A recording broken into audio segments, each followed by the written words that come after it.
And we are live, people. Welcome back to the channel. It is Chosen Wisdom Football, a channel for the football purists, for the critical thinkers, for the deep thinkers, for the people who might think too much, too hard about football. If football is on your mind 24/7, this might be the channel for you. If you like in-depth football chat, this is for you. We are live, guys, and we are literally 2 minutes away from kickoff. The players are walking on the pitch right now. Manchester United versus Wrexham, the first game, guys, of pre-season. Oh my god, I am excited, guys. You don't understand how excited I am to watch my team play football. It feels like it was 2 years ago that the season ended, but it was only a month ago. So big up everyone in the building. First and foremost, pay my respects to the chat. Always pay your respects to the community. Atro in the building. Turkish in the building. Big up everyone. 23 people watching. How do you guys want to do this? Do you all have access to watching this game live? Can you all see this game? Or do you want me to do play-by-play commentary? Do you want me to describe what's happening? Or do you want me to analyze what is happening? Let me know. First and foremost, guys, Andre Santos starts. Andre Santos starts. And to be fair, people, this is a relatively strong lineup. It's a strong lineup maybe because many of our players didn't go on international duty. None of our defenders, except for, I think, Mazraoui, Dalot, and Martinez, went on international duty. Mason Mount is here, Zirkzee is here, Mbeumo is here, and they all start today. So I'm expecting at least a decent performance. Pre-season's going to be different, guys. The more and more you build the squad, the more and more you have competition for places in this squad, I think the more and more these players are going to start taking pre-season seriously. Going to have to start taking pre-season seriously. When Cunha and Ahmad return, yeah, when other midfielders, maybe if we get a Kone, maybe if Tillemans walks in, the other midfielders that we have here, they know that other players are coming. The players know that we're signing other players. So guys, if you do not perform even in pre-season, if you don't perform, you might be out. We are literally a couple seconds away. I'm happy to see Zirkzee start. Pressure is on Zirkzee. I do like Joshua Zirkzee. I've said it many a times. But even me and the players that I like, I understand that time. He's been here. This is his third season now. And he has to make an impact. He has to make an impression, guys. He absolutely has to. So we are here. We are kicking off. The back four, as you can see on your screen, is a strong back four, guys. We have Maguire, Heaven, Euro, and Shaw. That's not a little man back four. We also have Fletcher, Santos, and Mount in midfield. Dorgu, many of you guys think Dorgu's a left back, people. Many of you want him to be playing left back, but Dorgu starts as a left forward, and Mbeumo right forward, and Zirkzee up front. As I've said, guys, a strong team. A strong team. Wrexham are ahead of us in terms of their preseason. They are. So I'm not sure what to expect from Wrexham, if I'm totally honest, guys. We are going to kick off, guys. I'm so excited. I hope the chat is excited. Leave your comments, guys. Leave your opinions. Talk to me. And we are off, people. We are off. It's also important to understand what kind of football Carrick wants to play. Because at the end of the day, guys, Carrick came into a team. He had no choice. He didn't sign any of the players. And all he could do is get the best out of the players. We didn't really see Carrick ball. So let's see what Carrick is trying to do in pre-season, guys. Wrexham already. Wrexham through here. Mistake from the goalkeeper. Oh my gosh. Within a minute, we are making mistakes at the back, people. Within the first minute, we almost conceded. Heaton is in goal. It's quite interesting, guys. Would you have picked Heaton in goal today?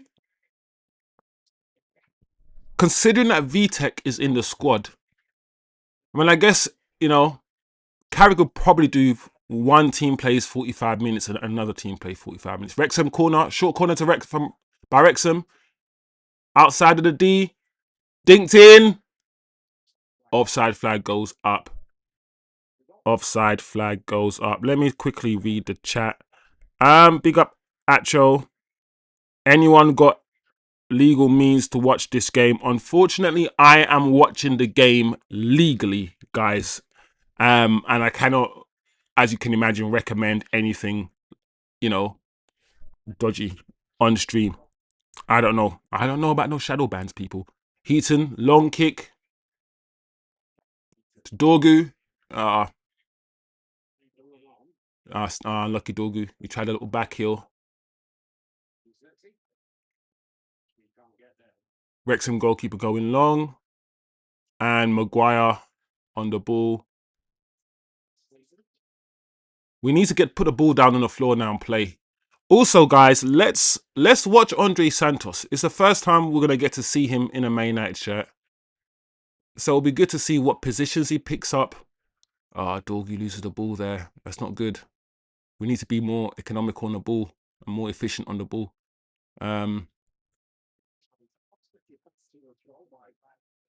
That's on Santos back towards goalkeeper. So far, guys, if I'm being honest, first 2 minutes, we haven't put our foot down on the ball. We're not passing the ball around. We look nervous and we look shaky. But it is pre-season, and that is to be somewhat expected. Okay, pulled about Mason Mount. Yeah, Wrexham are quick, guys. We need to get Mason Mount in the middle to heaven. All right, let's see if we can play some football. It looks like Mason Mount and Andre Santos are in a double pivot, guys, while Fletcher is the 10. At the moment, that's what it looks like, people. Zirkzee dropping deep to Mason Mount. Nice, this is better. Sorry, Fletcher on the ball. Luke Shaw on the left, back to Heaven. And then sideways to Maguire. Wrexham pressing really well. Maguire back to Heaven. And I think Heaven's going to... Oh. Lenny Euro. It's also interesting, Lenny Euro playing left on the left of the fence. Mbeumo. That's nice from Mbeumo. It's also good to see Mbeumo down on the left and Zirkzee in the middle.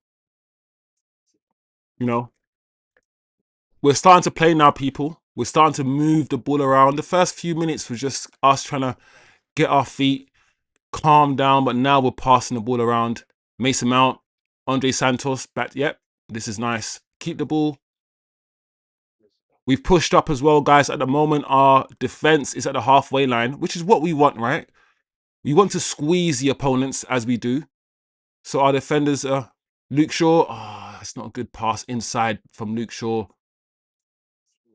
Not a good pass inside. Easily intercepted. Poor pass, to be honest, from Luke Shaw. I'm not quite sure who he was trying to pick out there, but Wrexham have the ball again.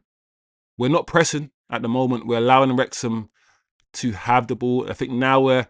You know what? It'll be interesting to see how we instigate the press.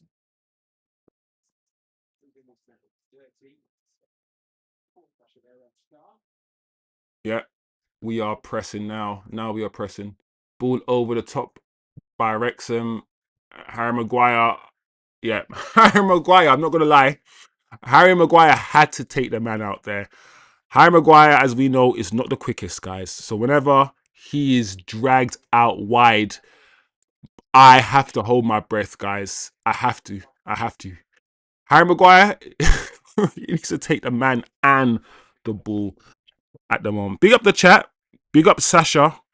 Let me know where everyone is, man. Talk to me, people. Where you're watching it from, where you are in the world. You know, I'm in the UK at the moment. I am in North London, to be specific. Yes, I know, guys, a Londoner. you know, a Londoner who supports Manchester United. Hey, Manchester United have fans all over the world, guys. So yeah, I'm watching it legally in North London. Let me know where you guys are watching it. Talk to me. Comment in the chat. Big up Sasha in the building. Big up Niche Fan in the building. Smash the likes, guys. There's over 50 people in the chat right now. If everybody smashes the like, it's a small channel. Zirkzee. Oh, Zirks. Unlucky, Zirkzee. Unlucky, Joshua. Yeah, over 50 of you guys in the building. If everyone smashes the like, and plus a small channel like this, needs every bit of love it can get. Otherwise, it won't survive against the mammoth United stands and all these other channels, guys. So that's a good ball from Wrexham. It's a good ball. Luke Shaw's out of position. Heaven. Nice, Aiden Heaven. Do you know what I like about Aiden Heaven, guys? Aiden Heaven, he comes across as a dual monster. And what I mean by that is I don't see Aiden Heaven enjoying losing duels. Usually when he's one-on-one with anybody, Aiden Heaven handles himself. And I see the chat and I hear it. I hear the fan base kind of putting Aiden Heaven ahead of Lenny Euro. And while I wouldn't go as far as saying that, I get the hype about Lenny. Oh, and Bryan, that's not good enough, Bryan. Oh, guys, it's not good enough, Bryan. Good. That's nice, Mason. That's good football, guys. Nice. Much better. Lenny, Mason, Andre Santos. Come on, Andre. Nice. Clean. Andre's just keeping it tidy at the moment. At the moment, Andre Santos is not doing anything spectacular. Just keeping it tidy. Zirkzee. Oh, Andre Santos loses the ball there, though. Oh, offside. That's not a good look, people. That we got to pay attention. We got to wake up. Andre Santos makes a little mistake. We're not gonna, get our pitchforks out, but that sideways pass from Andre Santos got cut out there. Yeah, he's gonna have to learn. He's gonna have to learn very quickly, guys. Big up, Jolly. Hey, Scotland. Big up, Jolly boy. Which part of Scotland, man? Where you are? Glasgow, Edinburgh, Scotland. That's a rubbish Scottish accent. Aye, Scotland. Let me stop. Let me stop flipping it. What am I like? What am I? Big up, Jolly boy. Smash the like. Oh, Gideon McCoo. Nigeria. Big up my Nigerian brothers and sisters. As a Jamaican myself, I love my West Africans. Do you know why? Because I know that's where my ancestors are from. West Africa. Big up my West Africans in the building. Abuja. Sorry, but this is shite. Santos is garbage. Wasn't he meant to be this wonder kid? Nishran, all I want to say is, who do you think is going to be amazing in the first 10 minutes of preseason? As I said before, guys, if we lose this game, let's not say it's the end of the world. Let's not say we're going to get relegated if we lose this game. And if we win this game, at the same time, let's not say that we are going to win the league. I think that we just need to relax a little bit. First 10 minutes, though, guys, it's not the greatest. It's not the greatest football that we're seeing. Big up Niche Fan in the building, though. Niche Fan's always going to give his opinions, which I enjoy. I enjoy your opinions, Niche. Don't get it twisted, bro. Nah, Santos can't really push it forwards. We need the midfield to be more present. I haven't seen, and it's only 10 minutes, and people are nervous. It's his first game. All of this context, guys, have to be understood when you're analysing this. But Santos does need to push the ball forwards. At the moment, he's been very safe with a few of his passes, but I'm not going to judge it too much. Sometimes you are nervous in your first game. That's great. That was cut out. Well done. Ref.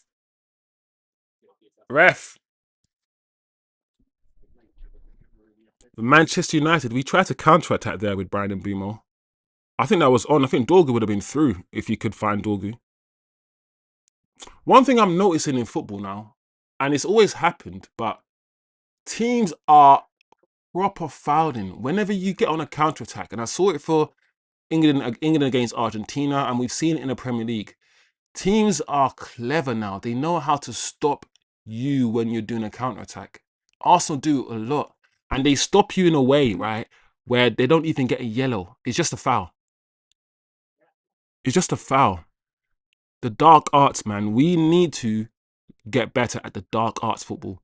Dorgu, Luke Shaw on the left-hand side, back to Heaven,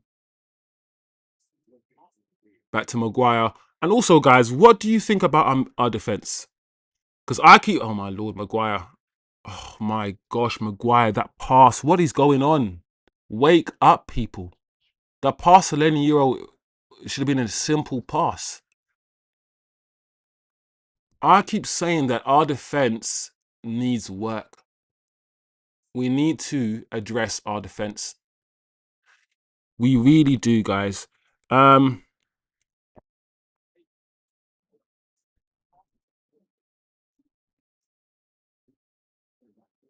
Wasn't he meant to ping the balls like Scholes? Niche fan, I'm not going to lie, guy. I've never heard anyone say Andrew Santos can ping the ball like Pirlo. That is wild that you're saying that. People were saying that Andre Santos can pass like Scholes. Niche, I just want you to, as much as possible, not get your blood pressure up, bro. Not get your blood pressure up, bro. Uh-oh. Wrexham on a counter-attack there. Great tackle from Andre Santos there. Great tackle.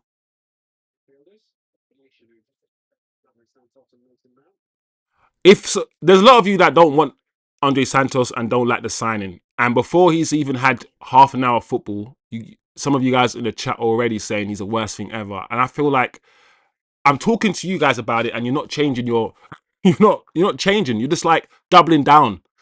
I don't understand what I need to do. Give Before a man signs for your club, yeah, you can cuss him out and do whatever you want. But when man them are wearing the shirt, right? When a guy is wearing the shirt and representing your club, I beg, try your best, guys, as much as you can to support him and to back him. You can still feel like he's not going to do well.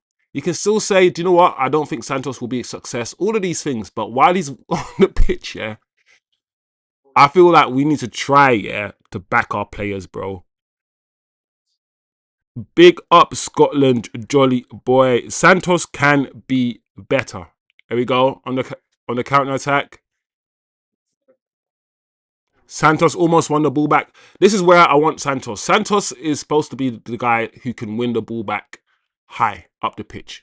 And he almost did it again. And the reason why he's good at doing that, the only reason why anyone can be good at winning the ball back high is if you're good at reading the game. Interceptions are made because you're good at reading the game. I'm just asking guys to give Santos a try, guys. Just give him a try. Give him a little bit of grace. You don't have to, but I'm just saying if you can, you know. Wow, that pass is terrible. Mikel Malin, big up Mikel Malin on the ball. On the ball, you know, in the building. And on the ball. Big up the chat.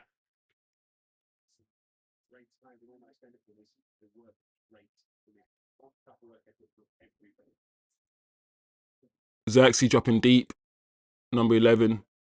Santos on the ball right now. The Fletcher.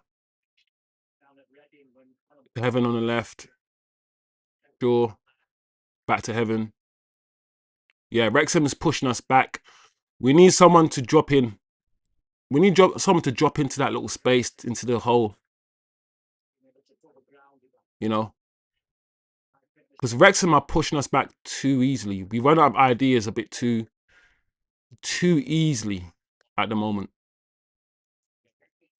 Harry Maguire goes long. Headed clear. Back to Luke Shaw. Long ball.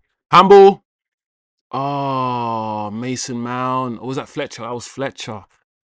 Ah, bro, we're just not sharp at the moment. You can tell that the guys are not sharp people, which is to be expected. Which is to be expected. As I started the stream, guys, we have to watch this game understanding that we are way behind Wrexham. Wrexham are ahead of us, right, in their preseason. And this is our first preseason game. So, to be fair, people, I was not expecting anything amazing in this game anyway. Let me quickly interact with the chat. Big up Atcho in the building. Jolly Boy, Mikkel Main. Remember, guys, smash the likes, man. Around 50 of you guys in the building. As many likes as possible. He is good. That steak bake Anderson was kicking the ball out for throw-ins in the World Cup, but I'm supposed to believe he is 100 M's worth.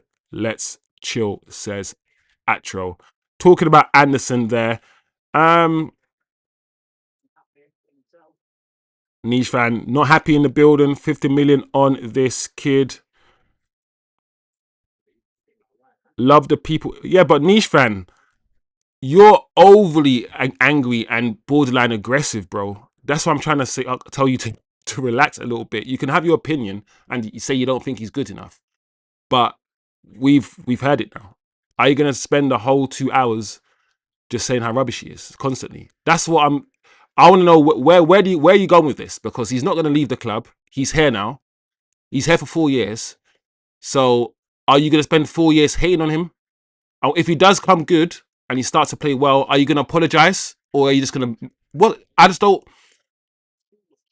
know what to say. But big up niche fan. Do continue to speak your mind. No, I'm always gonna speak my mind and encourage you guys to say what you need to say. Maguire got cooked. Only thing is, I never heard anyone talk about Santos or any Chelsea fan or anybody in the world say Santos has passing like Paul Scholes. I don't think I. That's crazy. I don't think I heard that, guys. I'm not gonna lie. Um, anyone got a link I can watch on? Says Usi. Unfortunately, I don't have a link. I'm sure if anyone else does have a link that is legit, they can post it in the chat, people.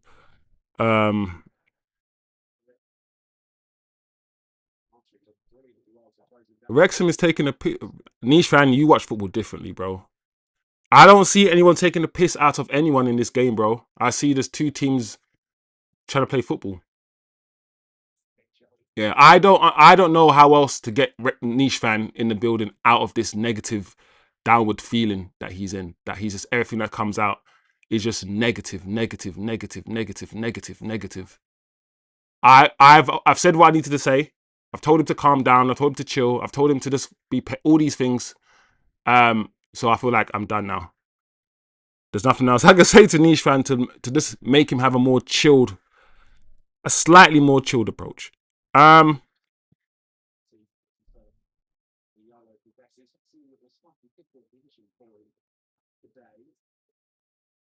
yeah, it depends, niche fan. If you're gonna come into the chat and just be negative all the time, it might have to because we can't have that in the chat. And you control the chat. You're just very vocal, and you might be stopping other people from speaking and all these things. So I'm just always asking people in the chat just to try to be level-headed as much as possible. Big up the chat though. Big up the chat. Smash the likes, people. Let's focus on the football anyway.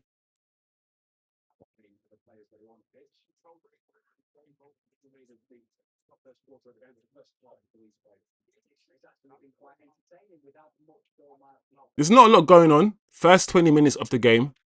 No teams created a chance. Wrexham's been really good on the ball at the moment. United trying to press them, push them back right now.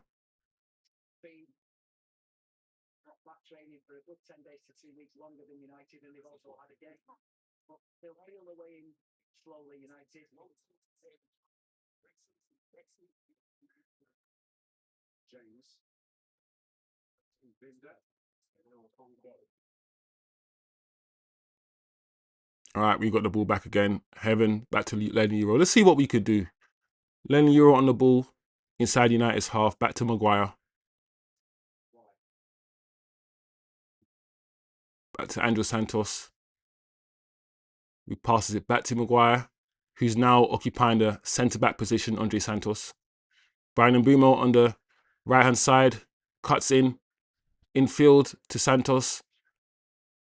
Nice pass to Shaw, who passes it back to Heaven. This is where we get stuck. We're not intricate enough in the final third. Yeah, Bryan Mbeumo, oh, Bryan. I find it's interesting that Andre Santos has not been the worst player on the pitch, but that's all some people can talk about. He's been okay. Oh, nice. Andre Santos again. See? Fired it into Dorgu. Dorgu.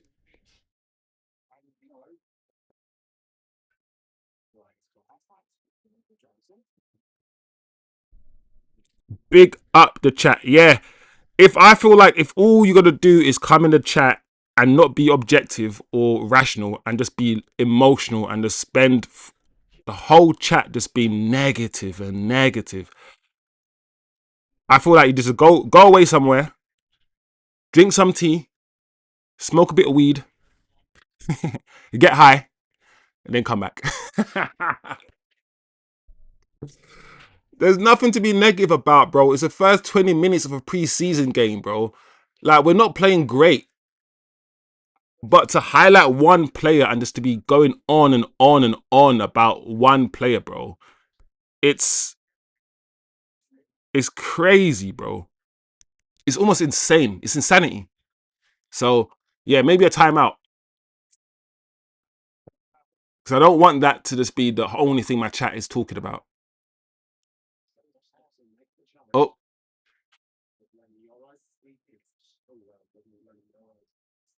it's nice. Was Mason Mount and Mbeumo. Back to Mason Mount. No. Oh, it needs to be quicker. This is the problem. When we get here, it slows down. It slows down.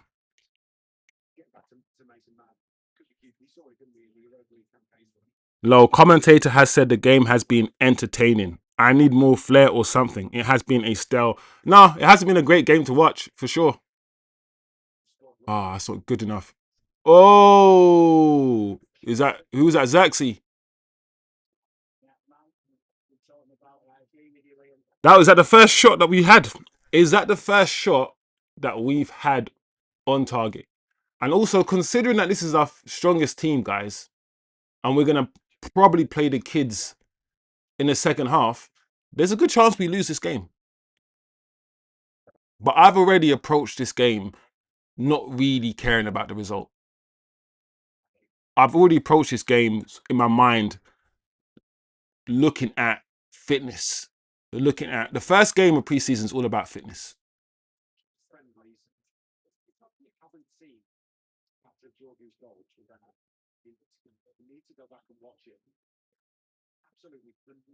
That's nice. I like the way Andre Santos has puts his foot on the ball there. You know.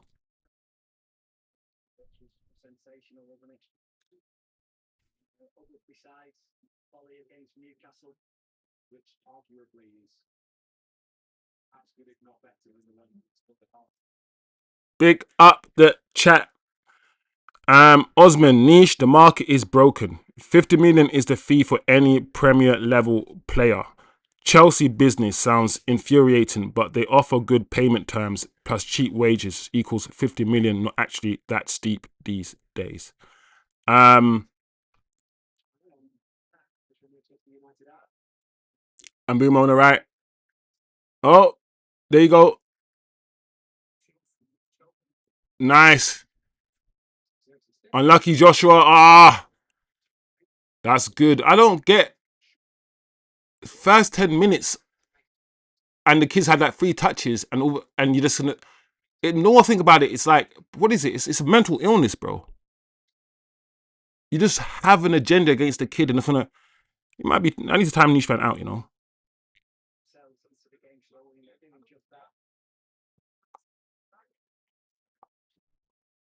Yeah, yeah, time him out. I keep forgetting it's my chat, you know. None of ones.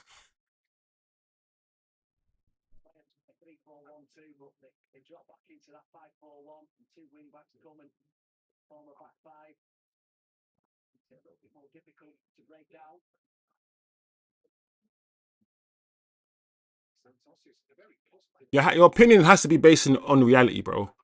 Andre Santos here is not performing any worse, yeah, or any better than anyone on the pitch. And you cannot come on my chat, yeah, and just spend the whole chat just being angry at Andre Santos. The kid's he's done nothing wrong. Absolutely nothing wrong on the pitch. It's an agenda because you don't want him because you wanted Chouameni because you wanted Marquis, and I get it. We all wanted big names, but he's here now, guys. He's here. So I can't, yeah. One thing I'm not gonna have, yeah, in my chat, yeah. You can have your opinions about the signing, all these things, but you know when the players here, when the players arrived, oh Zirkzee, that's not good enough. And wearing the red shirt, you cannot be preying on his downfall because that means you're preying on the downfall of the club. You have to back it.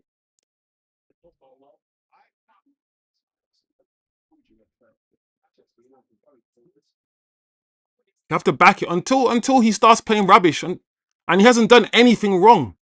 So no, I'm not having it, guys.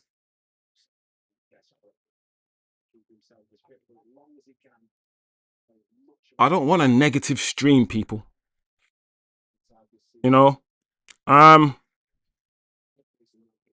big up, Atro. Lord have mercy. Where is Ahmad, guys? You know what? It is what it is. But I've been saying that Bryan and Mbeumo on the right hand side. Yeah, I don't know. I think I prefer some of you guys because Bryan and Mbeumo are scoring goals and Ahmad wasn't. Some of you guys, I reckon, would prefer Bryan and Mbeumo on the right, but I get it. Scoring goals is important, but Ahmad's better as a winger than Bryan and Mbeumo, in my opinion. In my opinion. So we will see. Either way, guys, we got 2 players on the right hand side that I'm ready to see them fight out. Fight it out for the right hand side. And that's how it should be. You know, we know about having 2 players in every position, 2 players fighting out for the right hand side, maybe Kunya and Dorgu, if we don't get a left wing, or maybe we keep Rashford.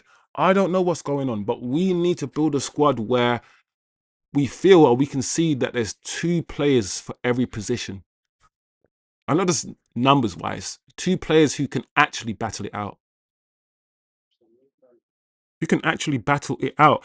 Big up. Yafet Jonas, United goal, 1-0 United, 29 minutes.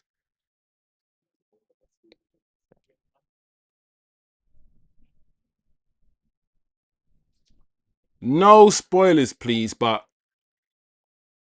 yeah, guys, try not too many spoilers, please. You know, we're all trying to watch the game, and the timer is, you can see the timer, which means we're not there yet.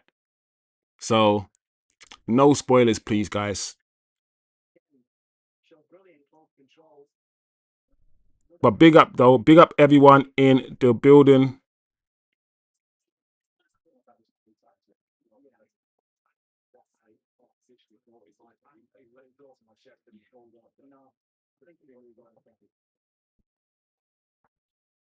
And the goal hasn't even come. 29 minutes, there's no goal. Yeah, guys, no spoilers, please. And no fake scores in the chat. I beg of you guys, please. Please. Come on, Jay-Z.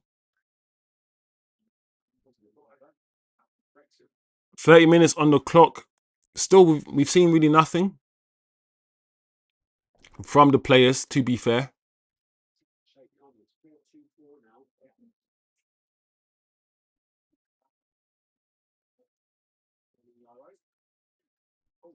Oh, oh, oh, well done. All right. Throw in to Wrexham on the left-hand side near our penalty box, people. The stadium's kind of empty. There's hardly anyone watching the game, to be fair.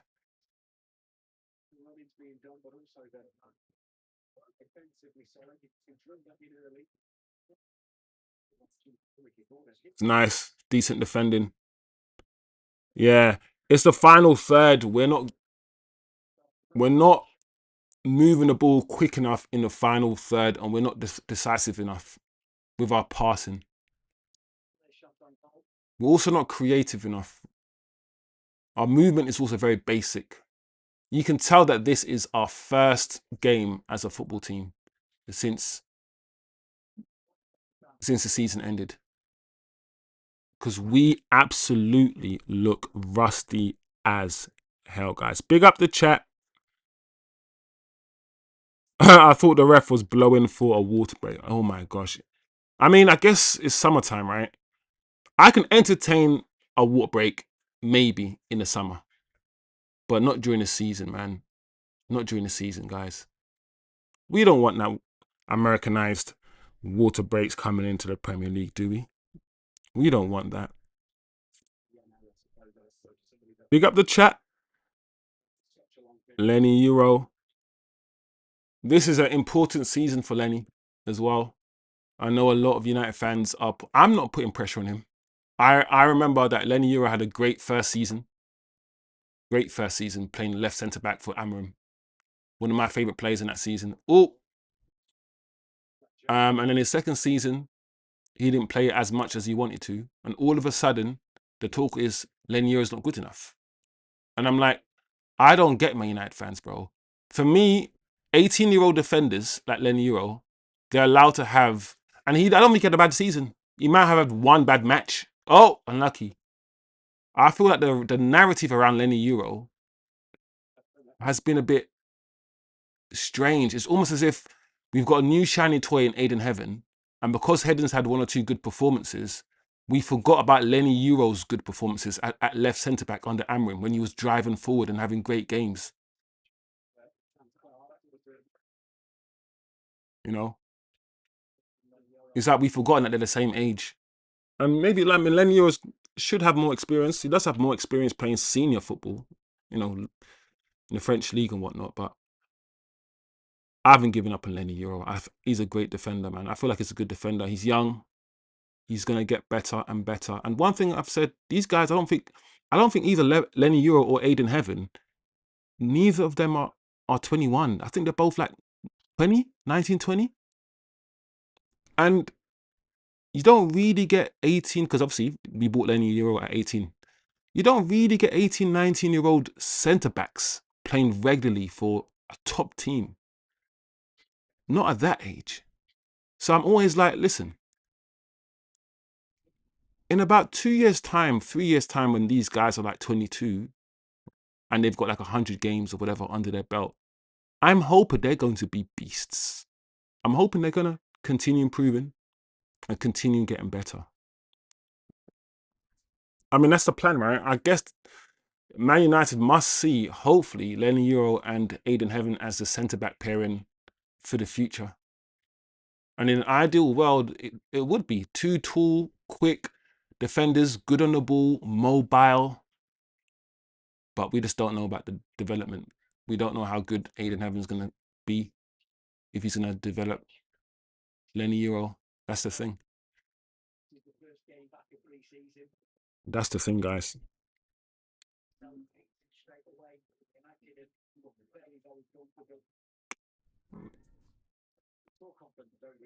Heaven to Luke Shaw. That's it. That's it. What can we do here, Luke Shaw? Oh, cut out by Wrexham. That's the first time I've seen Luke Shaw make a run, make an overlapping run. And one of my complaints of Luke Shaw will always be not his technical ability, but his effort, his mindset. He doesn't burst forward. He doesn't make overlapping runs as much as I want him to. He's very relaxed. He passes the ball sideways. He doesn't sprint. He jogs. Oh, almost. Almost. Corner. I think Lenny Euro jumped for it. It hit the crossbar, I think. Why does Lenny Euro got some sort of like, I ain't gonna lie, guys, not in a funny way. Well, Lenny Euro, for some reason, reminds me of Sideshow Bob from Simpsons. I think Lenny Euro, yeah, he reminds me of a mixture of Sideshow Bob from Simpsons. Corner again, that's a poor corner. Who was Mason Mount? That's poor, bro. He reminds me of a mixture of Sideshow Bob and Lenny. Funny enough, yeah, I actually think, yeah, his face looks like Lenny. No, Carl. Which one's the Carl? Yeah, he looks like Carl from The Simpsons. Yeah, not Lenny, because his name is Lenny. Carl's a black one. Yeah, Lenny Euro reminds me of Carl from The Simpsons, bro. I swear, chat. I swear he looks like Carl from The Simpsons with Sideshow Bob's hair.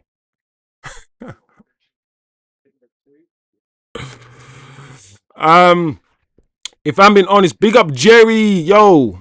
Everyone pay their respect to Jerry in the building. Kabasi for Barca, is that real? Big up Jerry. No disrespect to the Fletcher twins, but Darren, you need to pick up your kids from day. Bro, like how old are the Fletcher twins? 21? Bro, they're the same age as Andre Santos, bro. Like, I don't know, guys. I really don't know if the Fletcher twins are gonna make it at Manchester United. I can't see it. I really can't see it. But who am I? I just don't think it's gonna happen. Oh, it's just not good enough, guys. One thing is clear. One thing is clear is that this half of football, however you look at it, isn't good enough. But as usual, what I'm expecting is that every game in pre-season gets better and the players get sharper and sharper and sharper. By the third game, I'm expecting all of these players to be much better. That's what happens every single year in pre-season, right? Most of the times. That's good. Good closing down there by Andre Santos.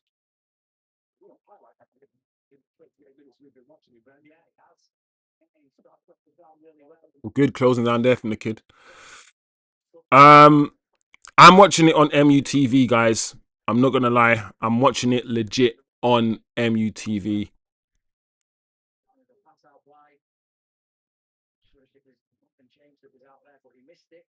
If you want I'll give my assessment of the first half. Should I say? Oh, 1-0.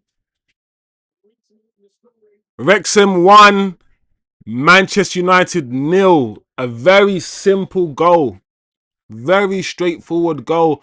If anything, guys, I don't think anyone deserved to score, but we haven't been good.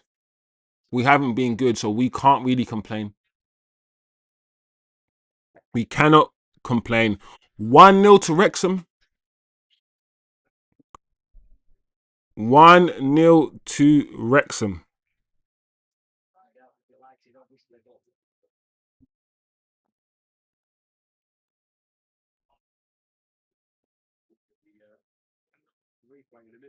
Okay, I hear you, Jerry. I hear you, bro. Big up Jerry in the chat, man. One of the originals, man. One of the regulars. Yeah, you're right. You're right. You're right, Jerry. You're right.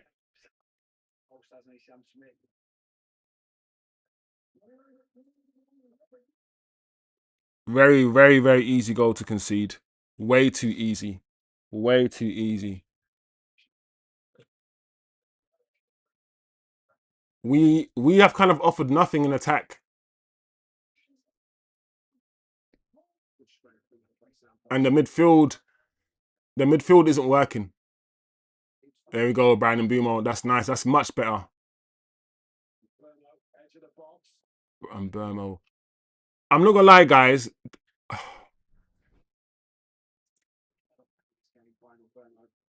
Bryan Mbeumo can be very frustrating.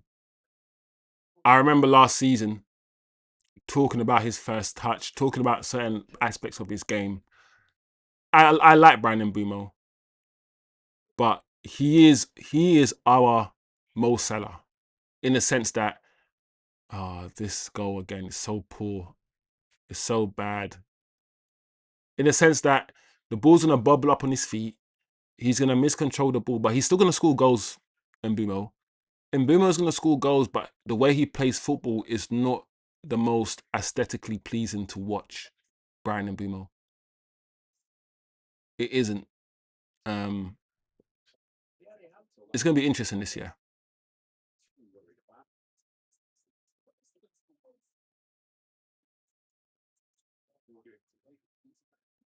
Ah, Dorgu, bro. Where were you going, Dorgu? Where were you going? Like, did you have a vision of what you were trying to do in your head? Like, where were you going, Patrick?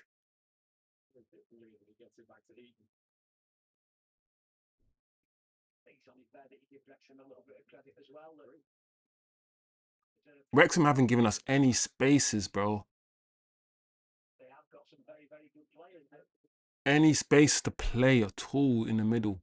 And our midfield, the combination of our midfielders, I don't think it's working.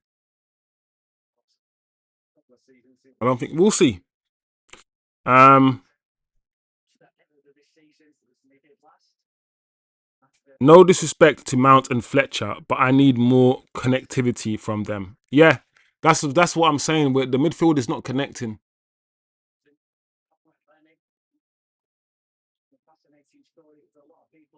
We're not connecting, and we're not moving the ball quick enough. Ah, bro, it's just that ball forward from Andre Santos was good.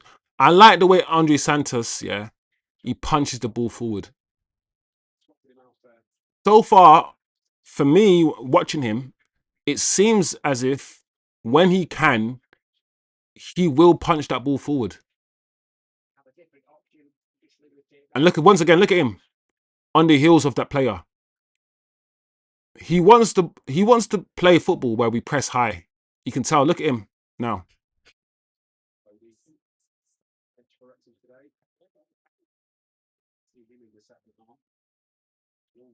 Anyway, we only got a few minutes to go before the first half is finished.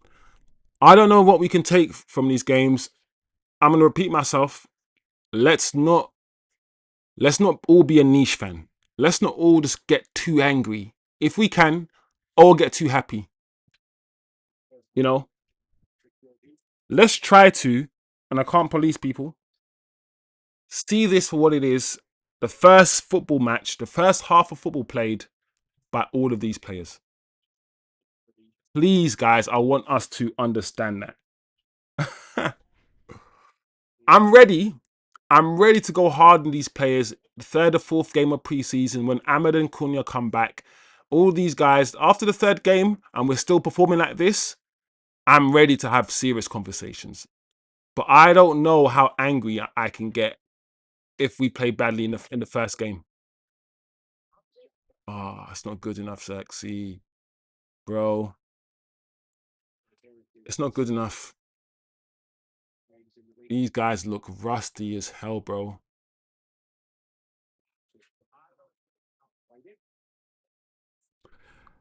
Wrexham are no easy team to beat, as they showed in the championship last season. Yeah,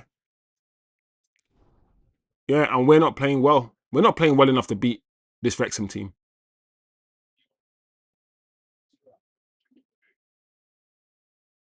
Cleared by Wrexham.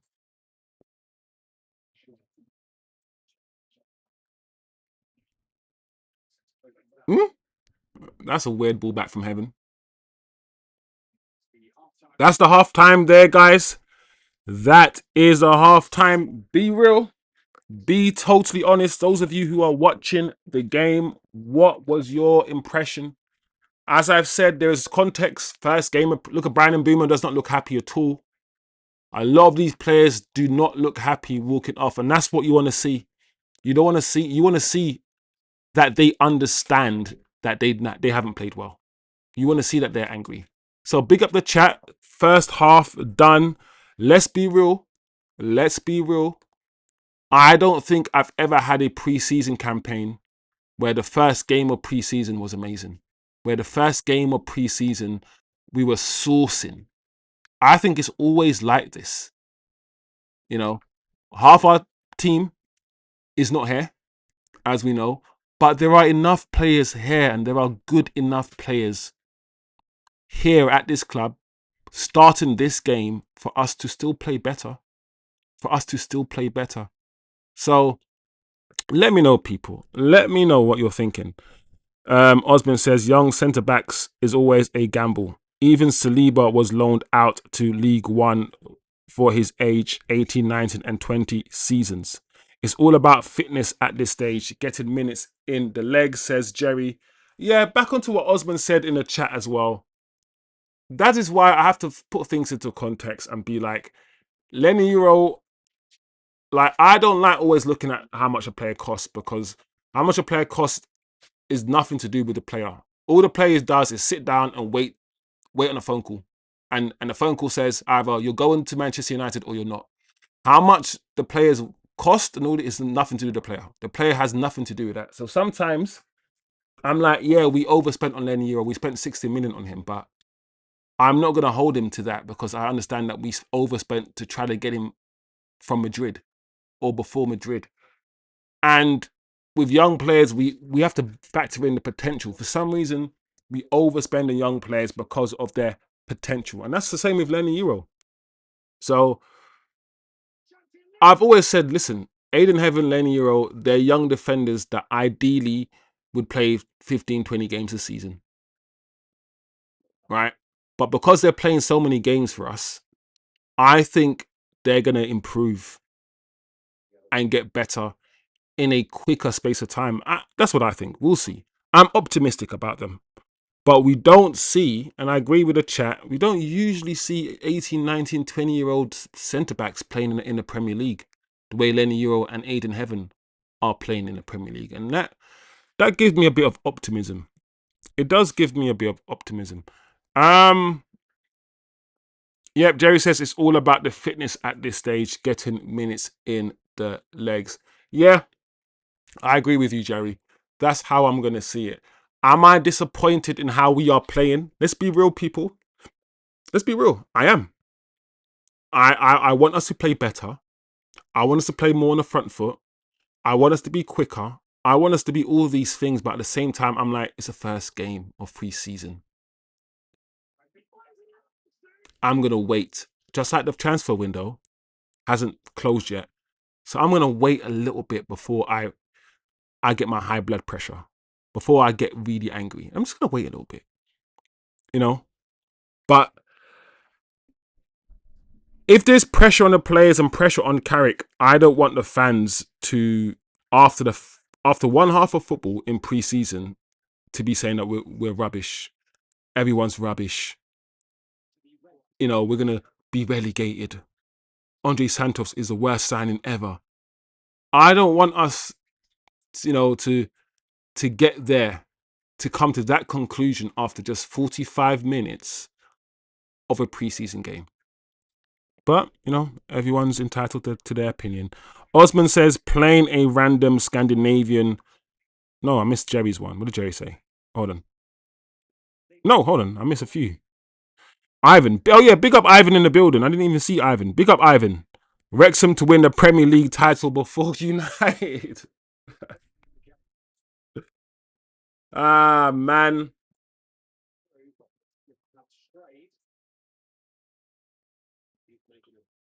To be fair, yeah, I got to remind myself that what I'm seeing is a team that's sharper than us, quicker to the ball than us. And they've played a few games already. But Wrexham, as Jerry said in the chat, guys, they're not a rubbish team. They're not a rubbish team. Acho says Ryan Reynolds is gonna milk this game for what it's worth. Yeah, it's gonna be one of those ones where if Wrexham lose, it's just a preseason game.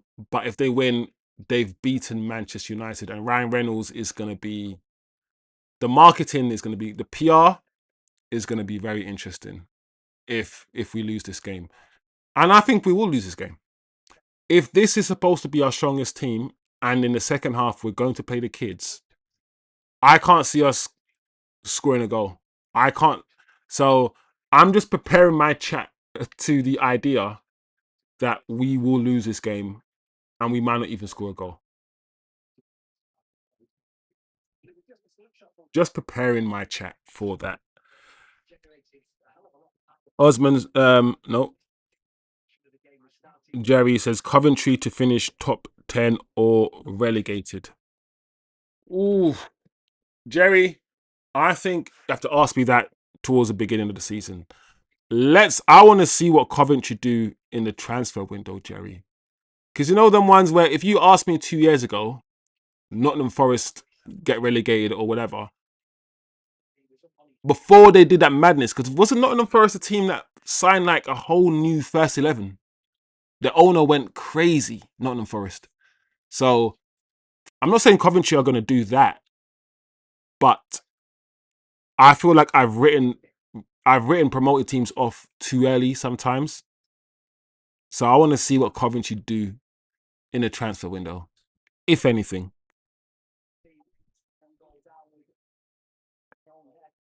If What do you think, Jerry? What do you think? Playing a random Scandinavian tour, full squad not actually reported yet, plus new arrivals, no intact partnerships anywhere on the pitch. Yeah, this is why I like Oz, man. Oz will put things into context, bro. The full squad's not actually reported yet. New arrivals, literally, Santos started training only 2 days ago. No relationship between these players have been built. When someone goes deep, and does the next man go? When the next man tucks in, does the next man overlap? The relationships aren't there on the pitch, and you can tell. You can tell all of these things. So I'm glad Osman is in the chat to say these things, because that's just what I'm thinking. I'm thinking, can we be disappointed in what we are seeing, while at the same time understand why we're seeing what we're seeing?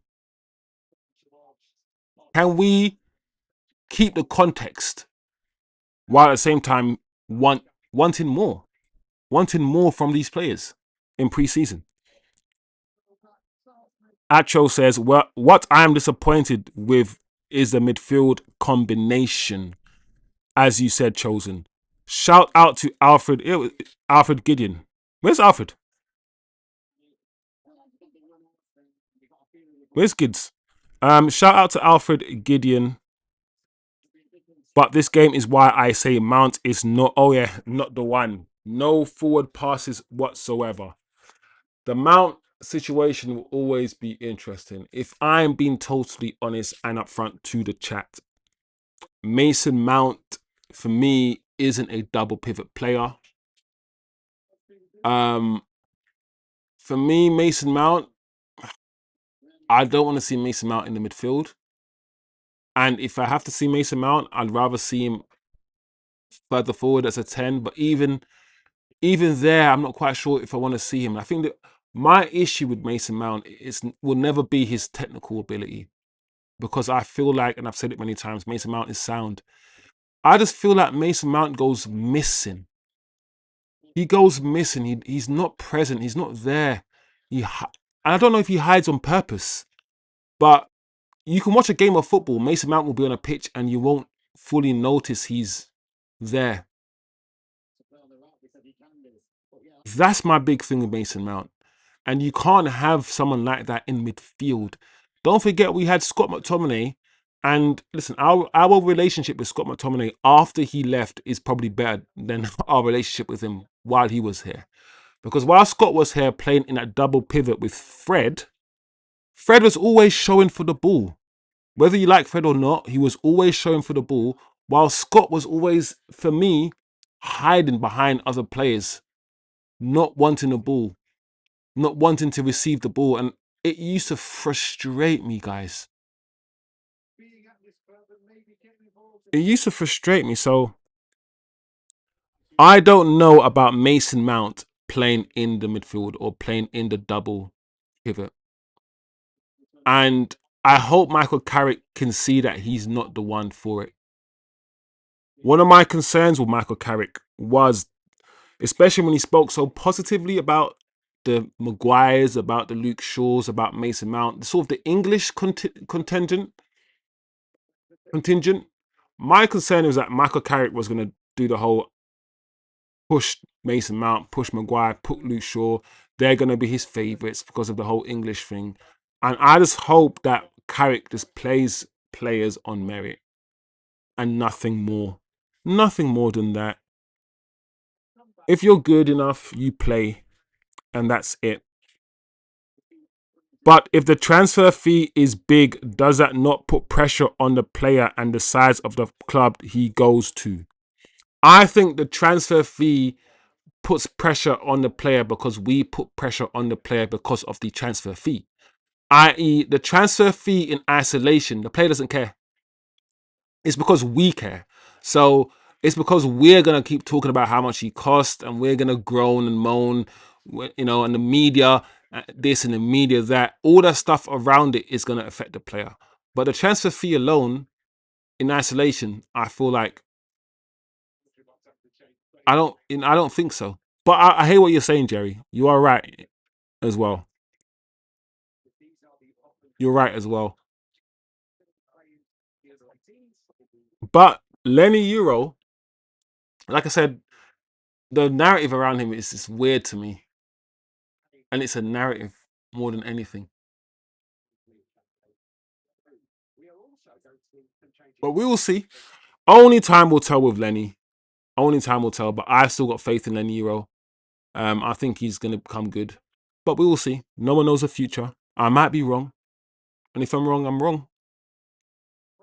You know? But isn't Lenny still only like 20 or something? Let me just Google Lenny Euro. Lenny Euro.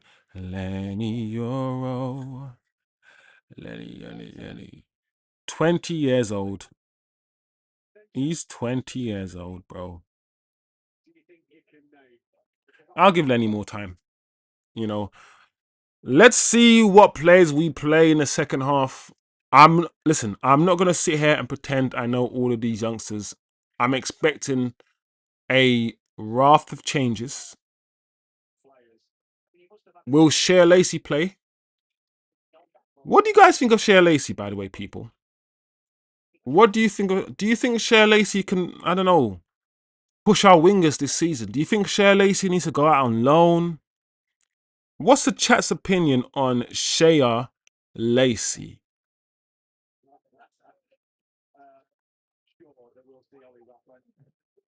Um, Fletcher is looking like a copy and paste, just running around. Yeah, I didn't notice Fletcher really in the first half. And the question I asked the chat is, what do you think the future is for someone like Fletcher?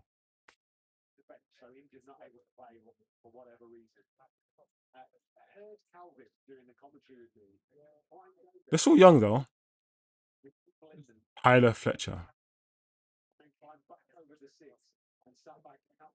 19. Um, yeah, Greasy, the Greek gangster Marinakis moved mad. When you done it last year, I think I had Sunderland in the top 10. If they can do something like that, I'd give them a good chance of staying up. Okay, Jerry. Um, Let me see. Did Coventry win? I forget. Did Coventry win the championship? Sometimes the way I look at it, Jerry, I like to think that the team that wins the championship, yeah, will be the team that stays up, and the team that um gets promoted via way of payoff, they're the team that's most likely to get relegated. But it doesn't work that way all the time. It doesn't work. There's been seasons, Jerry, where the team that wins the championship goes up, like a Burnley, for instance, and they go down, and the team that gets into the Premier League via playoff, i.e., third place or whatever, they stay up. They stay up.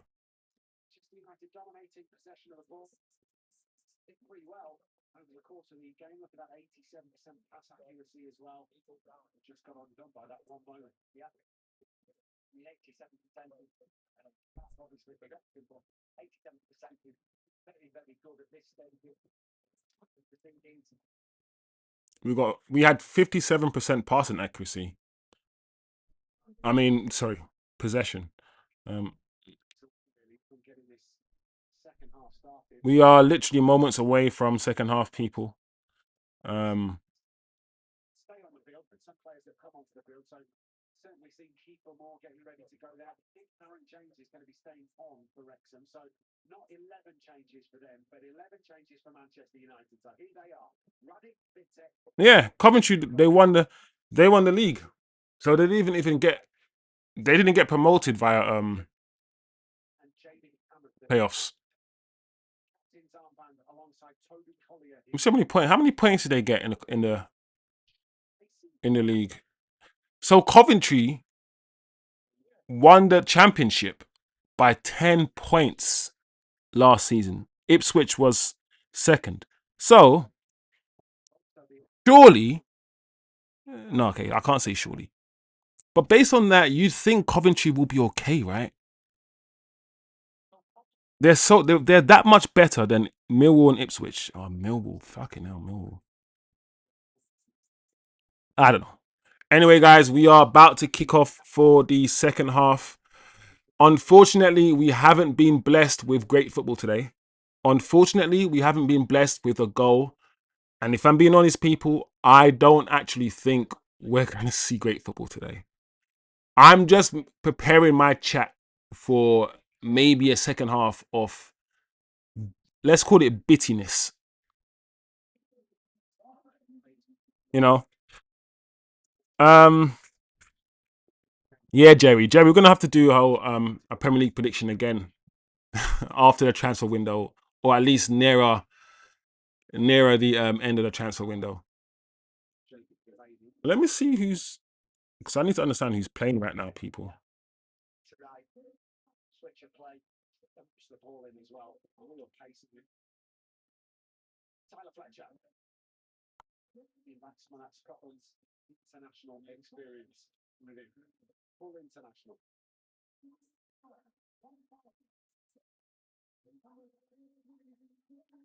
Armour.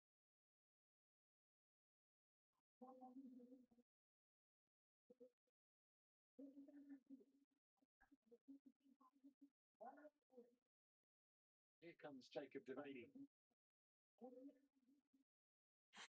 It's annoying because I can't see the lineup at all. I even want to Google it, I can't see it.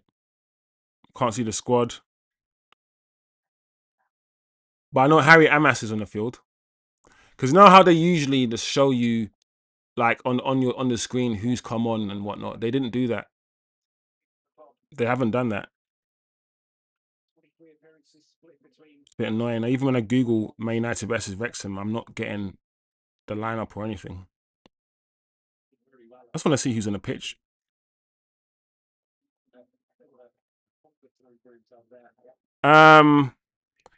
When we reach the Champions League final, I can hear concerns about who connects and who doesn't, and who is good and who is not. Think about what preseason means, not to mention game one. Yeah, kind of. See, that's what I'm saying. I listen. I'm trying not to police, bro, because I keep saying that.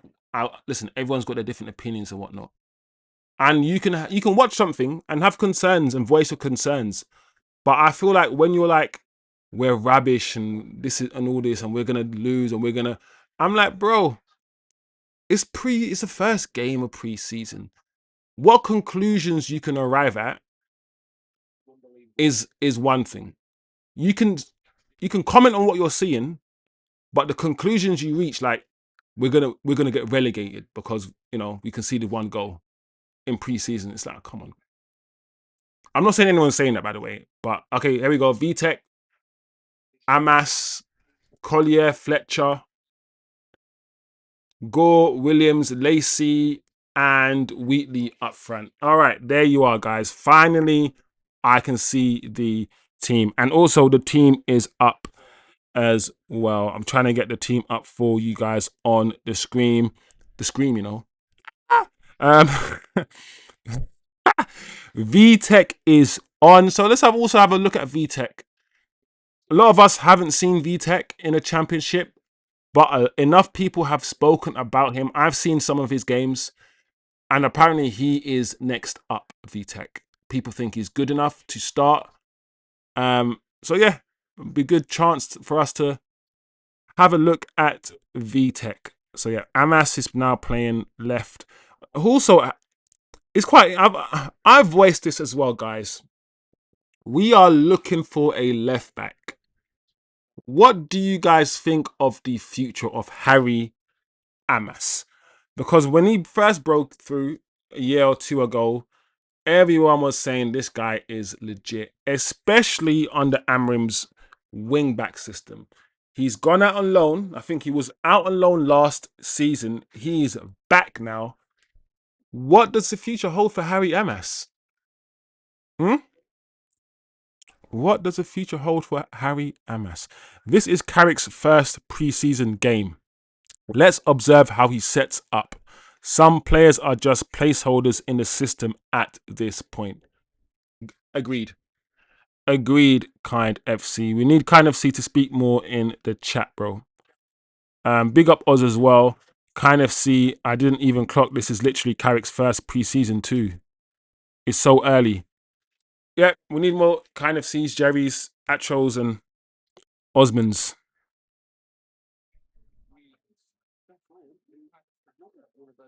First preseason game.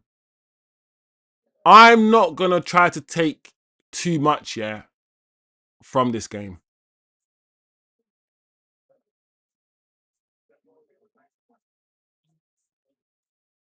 Just be careful what conclusions you draw from the game. That's all.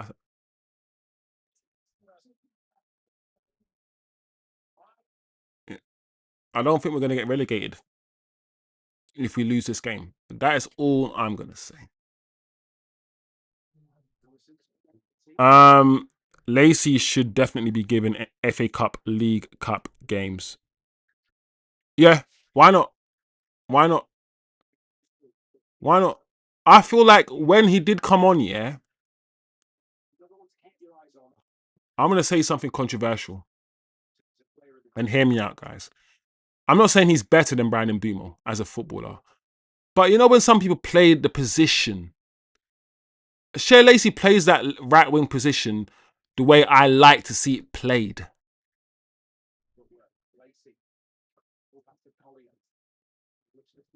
That's all I'm saying. What is that thing for the past 10 minutes?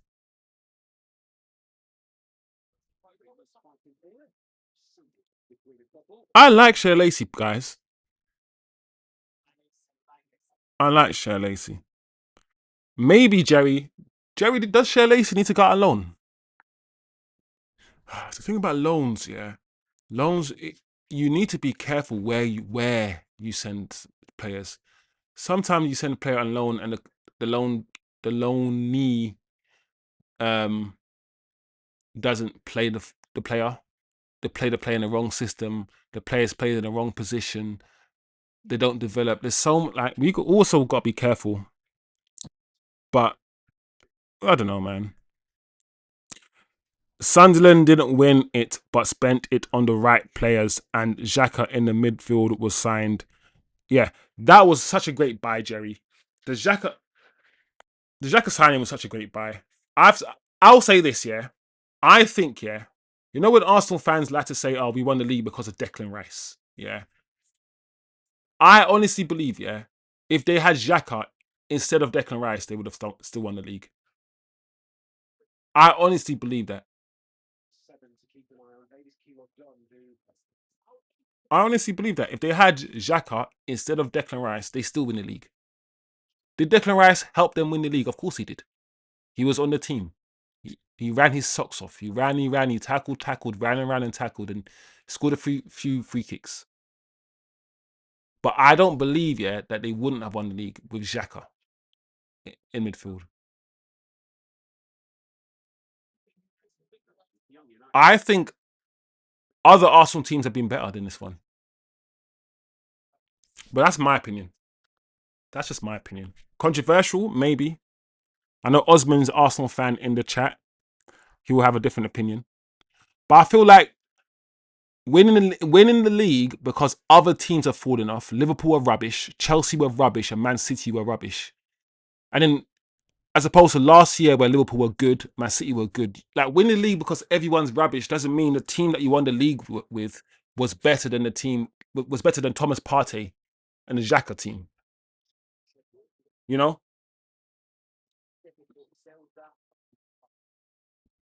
But I understand that's a controversial opinion, people. I get it. You can shoot me if you want. Disagree. You know.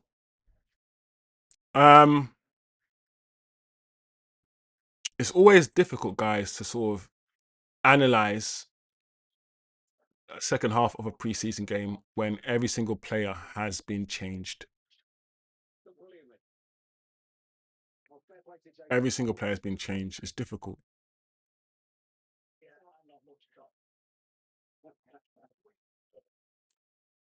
Let me try to. It'd be so good if JJ Gabriel was playing as well, guys. That's one thing I'm looking forward to seeing. He's not playing in this game, but I believe in the next game, JJ Gabriel will be featured, guys. And all the talk about this kid, I just want to see him. I just want to see him on the ball. You know. Osman says, no, Jerry first. Yeah, I read that, yeah. Lacey is already 19 years old. It's too late for him. True prodigies have broken out already. That's why the question was asked, really. Because I don't have the most... I'm not going to... Wheatley. Oh, we look hopeless going forward at the moment, guys. I agree. But when I say... I still feel like he can have a good career somewhere. And I don't know, man. For me, it's more hope than anything, Oz. I hope that, like other players, he might blossom later on in life. You know, some players, yeah, when they're 18, 19, they're not all that. But they burst on the scene at 21, 22 because they've had like a good 30 games under their belt. Some players, they just turn into monsters as soon as they reach 20 hours of football or something, you know? Something clicks. And I feel like there's enough talent, yeah, in Shea Lacey for him to become something. I just don't know if it's going to be at Man United, but I want to give the lad a chance. I want to give him a chance. But you're right, Oz. It might be too late for him. Maybe too late for him to be a prodigy. But we'll see. We'll see.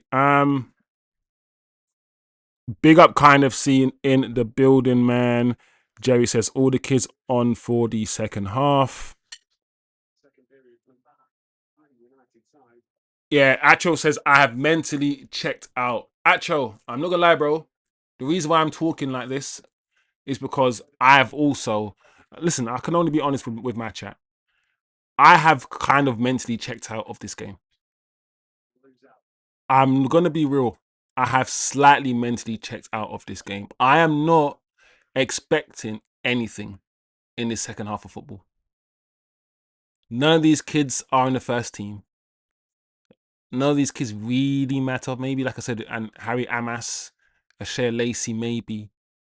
I don't really see any of these kids in it starting for us anytime soon. And I'm not expecting a good half or good second half of football. So I understand, people. I understand, man. We got to be real. We got to be real. Big up the kids, though. Big up the kids, though, man. Big up the young stars.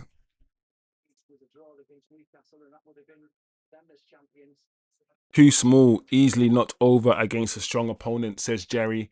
I'm assuming about Shea Lacey. You can probably say that about Harry Amas too. It's so... this is the problem about the Premier League. And this is the issue I have with the Premier League. There's too many players who don't make it in this league because of the physicality that go on to be absolute monsters. Vitinha is an example of someone that couldn't hack the physicality of this league. And the one thing I always say to my chat, to anyone who loves football, is that just because you can't make it, because you guys like to think the Premier League is the pinnacle of football. It's not. It never has been. It never will be. Real Madrid will always keep winning more Champions Leagues right? And Barcelona and these guys will always be better because they don't rely on pace and power. It's always going to hold the English game back. Relying on how quickly you can run and how strong you are, rather than how good you are with the ball, will always hold the English game back. Preferring to kick people rather than playing football will always hold this English game back. And I'm always like, listen, if you can't handle the physicality of the Premier League, it doesn't mean you're a rubbish footballer, bro. It doesn't mean that. It never has meant that. It's never meant that. So I'm always like, bro, if you can't handle the Premier League and it's too physical, go somewhere else and enjoy your football. Go somewhere else and enjoy your football. Go somewhere where they enjoy football. Go to Spain, where they're gonna care more about your technical ability, not whether you can push someone or not. That's good from Shea Lacey.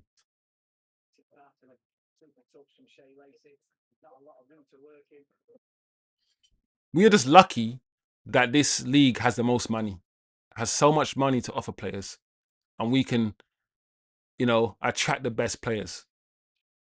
Because last season, the football that we saw in this league last season was the worst football I've seen since I've been watching football. Sorry, guys, since I've been watching football. The Royal Rumble, the wrestling, all that stuff that I saw last season, it was the worst football in the Premier League that I've seen. And it's by a long mile. By a long mile. Even Man City said, fuck playing football. We're going to go pace and power, and we're going to buy, we're going to play Dokus. We're going to play Semenyo. We're going to buy Anderson. Even Man City are moving away from this, flooding the team with tech, and they're going with the pace and power team. And for me, that's a bad thing, because Man City have dominated this league for the last decade by having far superior technical players. And maybe they no longer can create a team with far superior technical players because they don't exist anymore. So they have to go for the pace and power players. But they've showed us for the last decade that technical ability, Rodri, Bernardo Silva, slow ass players, the slowest players you ever see, yeah, with no pace, no power, just pass you to death, yeah. Bernard, De Bruyne's, they're proven for the last 10 years that that's how you win leagues, being tech. And this year, they're going to be, pace and power.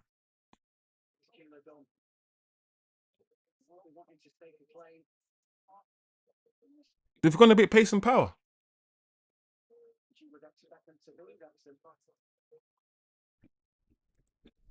I'm hoping, guys, that with Spain doing what they're doing, with not really no pace and power, man. Rodri and David Ruiz in the middle with like Pedri and them, man, there. Just tech tough. I'm hoping they show us once again that technical ability is best. The English will keep pushing the pace and power thing.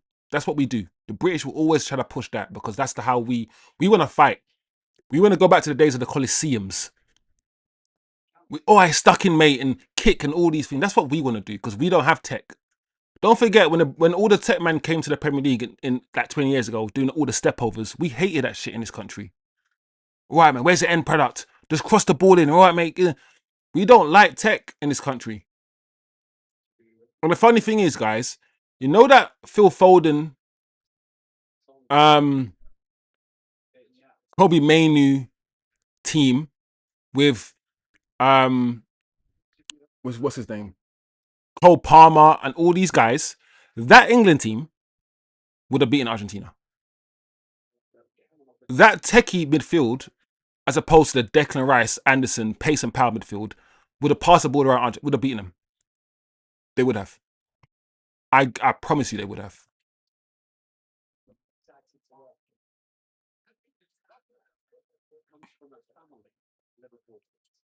But that's all my opinion. And I know most of you, I know a lot of you will disagree in what I've said, all I've said. And that's why this chat is here, for you to agree, for you to disagree, opine, let me know your thoughts on all of this. But do you know what? I'm still watching the game, guys. And I'm like, do you know what? These kids are doing all right, you know.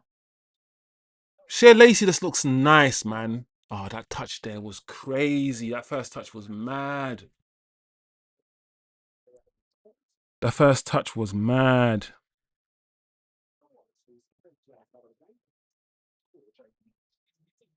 Shea, please show me something. Atro in the chat is like, please, guys, I've been watching this whole match. I ain't seen nothing from nobody. Please, somebody give me something to, you know, to latch onto. I hear you, Atro, bro. First preseason game, dusty as hell, guys. Dusty as hell. Niche fan, big up niche fan in the building.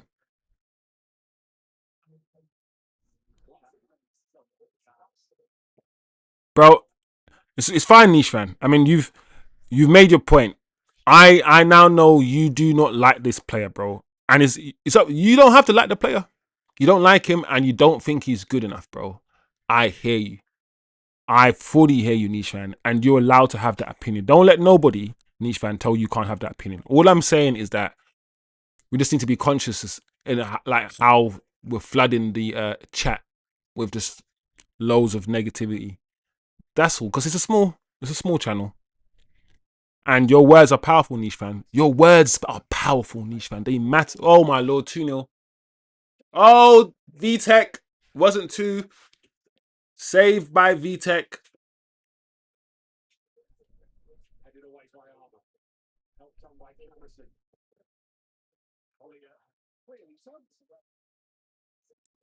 I think Collier is better than Fletcher. Toby Collier is better than the Fletcher that played in the first half. Am I right? Or am I right?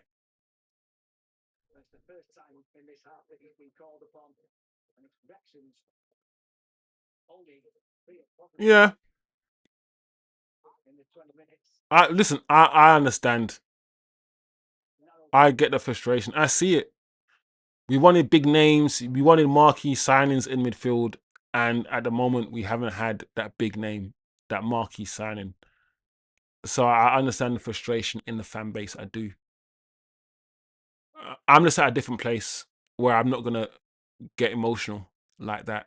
And I'm also at a different place where I'd rather profiles than big names anyway. So if they can convince me that this player is a right player, regardless of the fact that he's not a big name, then I'm like, okay.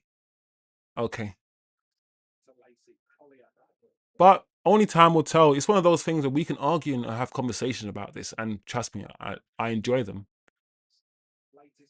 But at the end of next season, or the end of this coming season, we will see. We'll find out if this transfer window has been a success. We will find out. And also, the question I have to ask the chat is, and be honest with yourself. Be absolutely honest with yourself. Were you one of the fans that were saying that summer window was a disaster?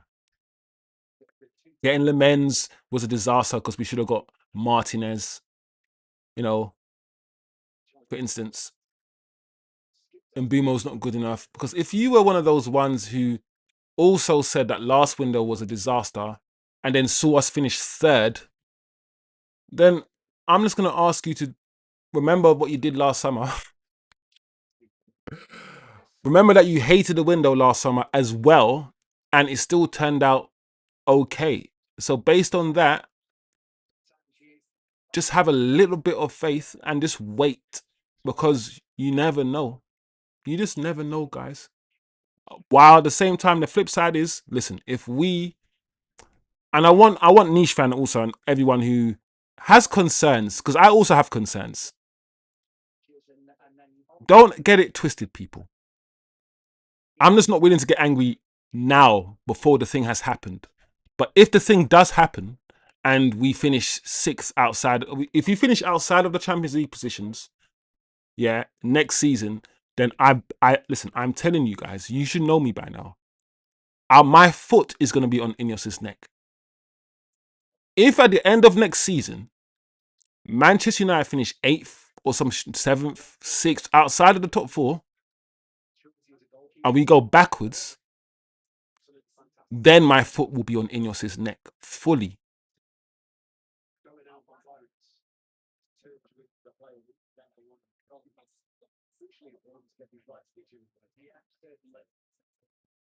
To be fair, my foot's kind of on slightly on their necks a little bit because they need to do more. They do need to do more.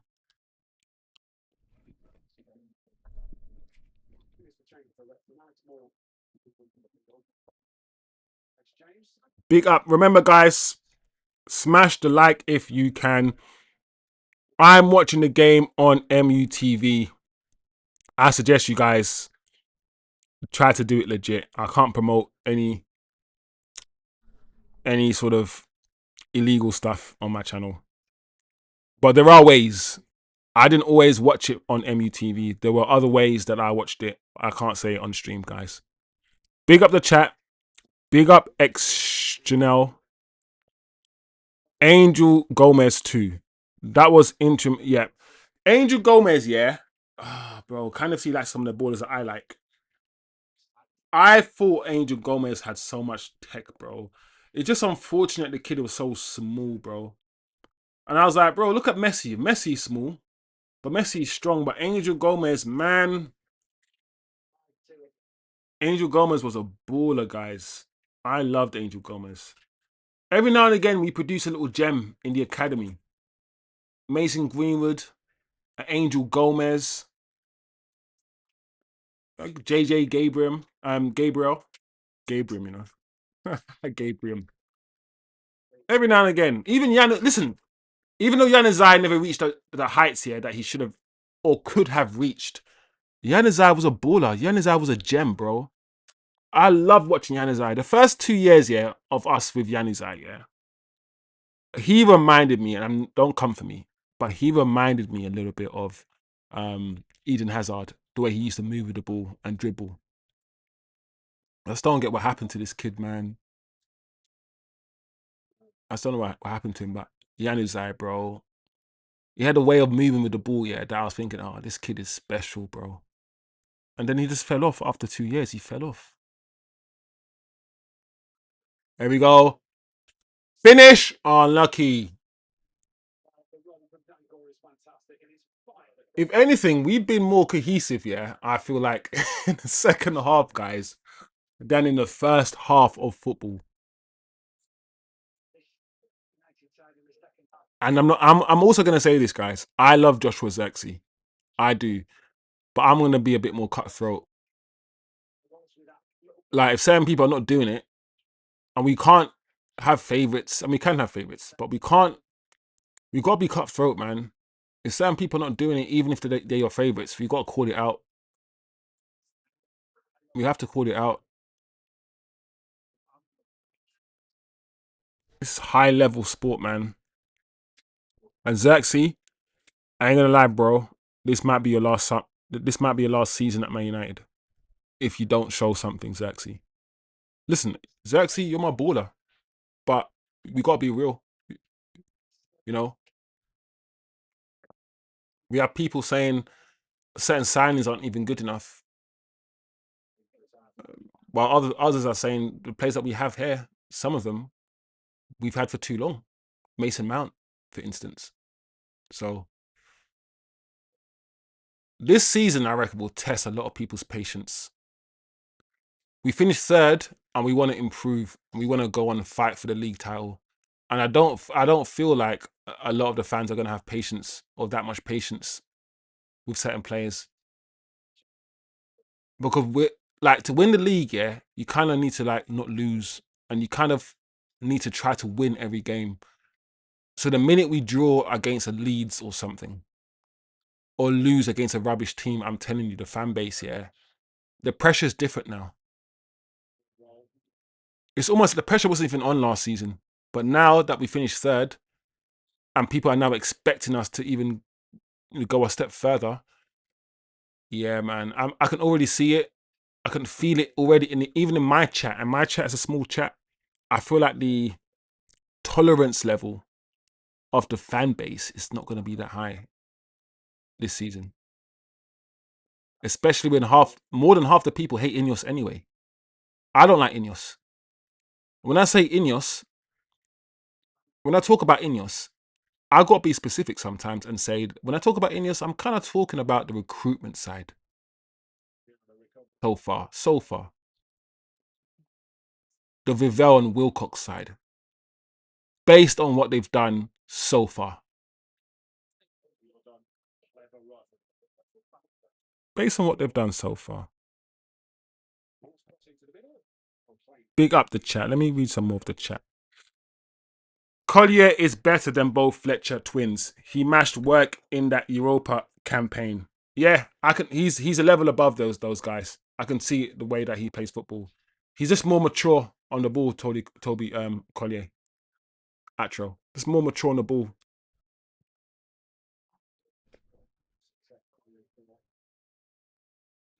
Look at him now on it. He wants it. He's calling for it. I like that. I like that. Oh, Wheatley, bro. I'm not gonna lie, guys. I don't know, yeah, about the future of any of the strikers, Wheatley or Obi Mikel. Obi Mikel, John Obi Mikel. You know, that's funny. Or Chido Obi. I'm not sure, people. I'm really not sure.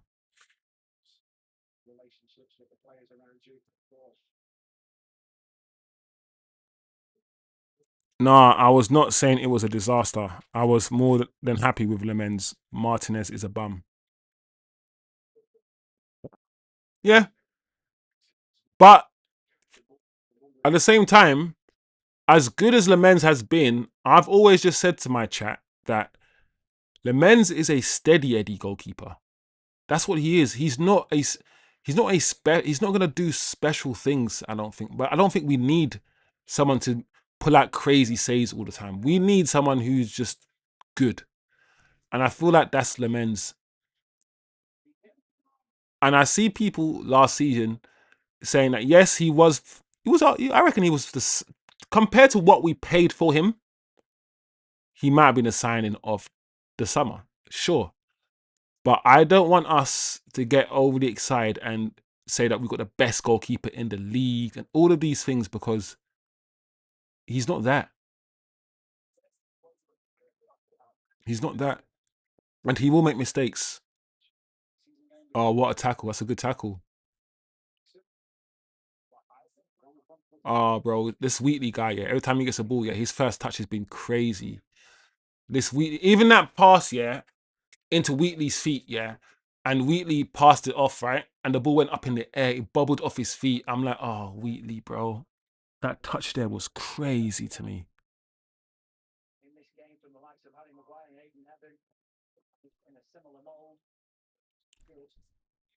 I won't slag Santos off actual. For me, yeah, listen, I can't please people. For me, it's like, if he's playing badly, if anybody's playing badly, speak on it. If someone's having a bad game, speak on it. If someone's had a bad touch, speak on it. But if a man's not doing anything wrong, too tough, then that's when I'm like,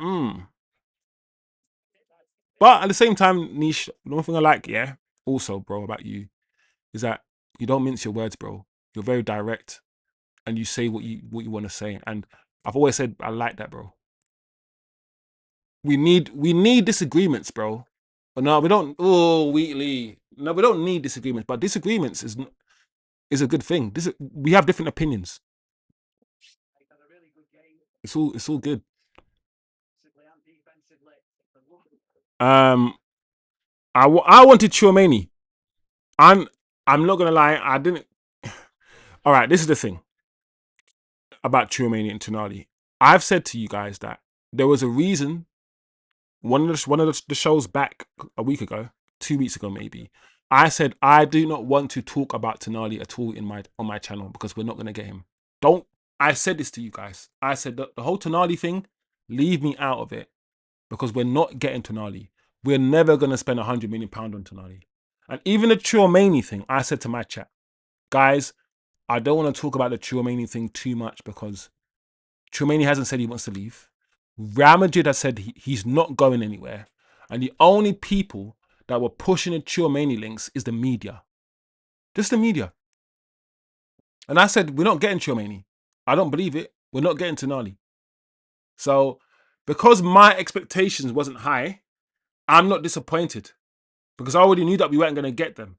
But if you actually thought we were going to get them and you're like, come on, and then we didn't get them and we didn't meet your expectations, you're going to feel angry. You're going to feel upset.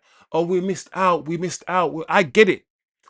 How it comes we didn't get these players, we missed out. But because in my mind we were never in for them anyway, I don't have that same level of anger and frustration because those were players that I don't think Man United were ever going to get. The only player that we actually missed out on is Mateus Fernandes because we actually bid for that player and we were in talks with the club. So we missed out on him. But if a player's not up for sale, like Chouameni was never up for sale, then how can we miss out on him? So that's why I'm like, bro, if you can, people, I'm not a psychiatrist, but if you can manage your expectations, it solves a lot of. Listen, nobody wants a heart attack and no one wants to get angry for no reason. But if you manage your expectations, it might help a lot of us feel better. That's all.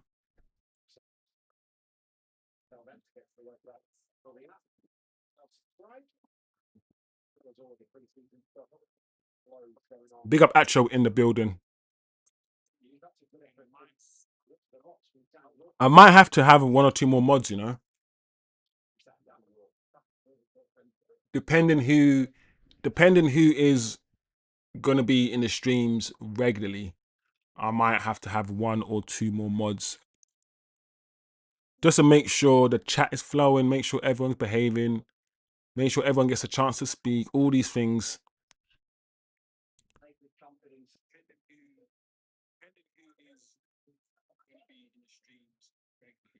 Yeah. VTech looks like he knows what he's doing. That's why I'm like, are we sure, people? Are we absolutely sure that Lemens is better than VTech? Is that a conversation that nobody's having?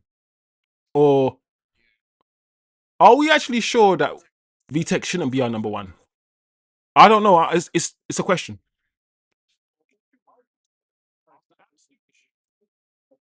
Just a question. Are we sure that Lemens is actually better than VTech?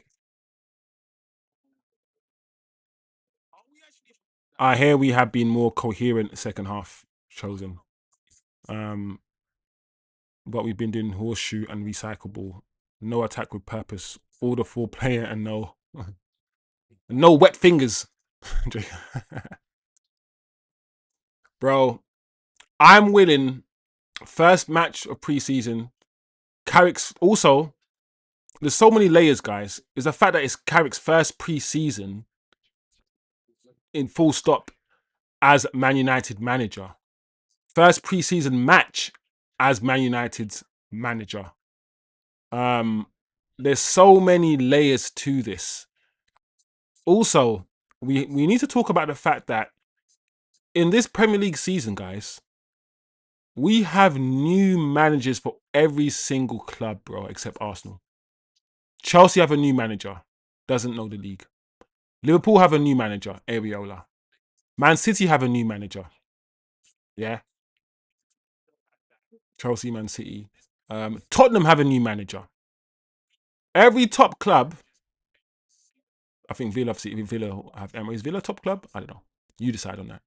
But all the top clubs have different managers. All of them. And Carrick is new. Carrick's only been here 4 or 5 months. So we're going to have a season, guys, where the most experienced Premier League manager, maybe in the top 5, 6, might be Arteta. Might be Arteta, bro.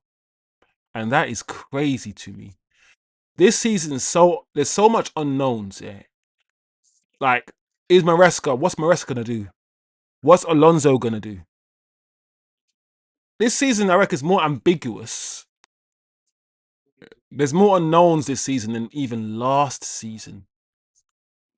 What's Areola gonna do with that Liverpool side? There's so much to talk about, guys, before the season starts. So much to do. Yeah, guys, it's gonna be crazy. Striker-wise, I think Wheatley goes. Cheeto on loan. I don't know about the others, if there is. Anyhow, the centre forwards are not moving people or me, honestly.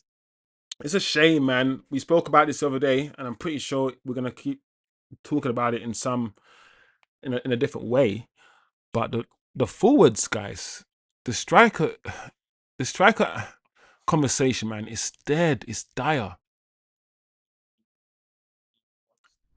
It's really, really dire, bro. The striker situation. It is.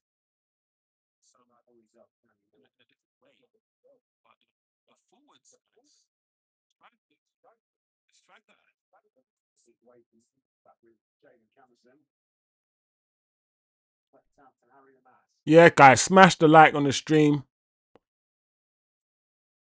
people. Harry Amas on the ball. Going in field. Harry Amas likes to go in field, innit? Look at him.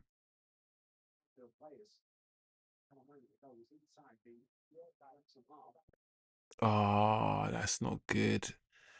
Oh, Tyler Fletcher, bro. The Fletchers, yeah. Someone said to me, yeah, or asked me the other day, are the Fletchers only in the squad, only in the academy because of their dad? And I said, no, it can't just be that, because you still have to be good. It can't just be some, yeah, Fletcher played for Man United, so yeah, we're gonna take your kids. They have to be good as well, because they're taking a spot of somebody, you know, of someone else. And Man United, especially under this, Jim and whatnot, they're all about efficiency and saving money. So, but at the same time, when I watch the Fletcher twins, I'm like, could we really, both of them? And I don't really see anything special about them. And I know that one or two of them were in the squad last season. I just hope that we have a good enough midfield, yeah, at the start of next season that we don't need to see. I don't want to be rude, but we don't need to see any of the Fletcher brothers in our matchday squad.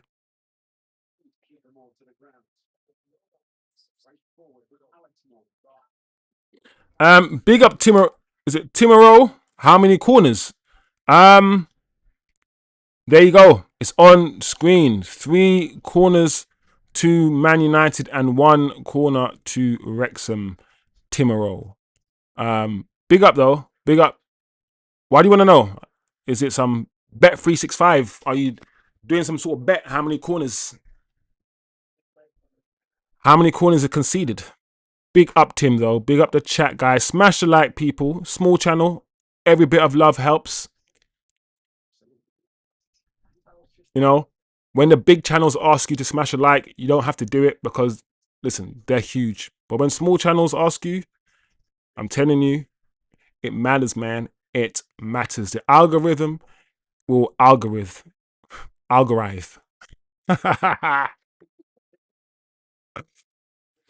Oh man, whatever, man. Yeah, guys, we got 2 minutes.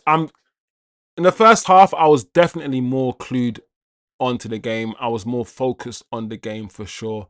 This second half, I haven't focused on it as much. It's been okay. Nothing special. I was expecting more in the first half. We're literally 2 minutes away from the full time.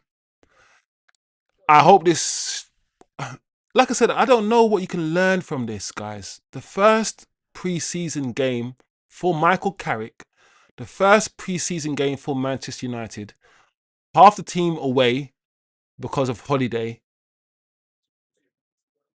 Yeah. What can you take from this game, guys? Any of the ball have just been chasing him. For the most part, cats in their own half. Acho says on the question about VTech or Lemens, I feel like that's an actual question that we need to discuss. I feel like a lot of us have just assumed that Lemens will keep the number one shirt. VTech will go off on loan. That's not good enough. Maybe be signed actually. Maybe be sold.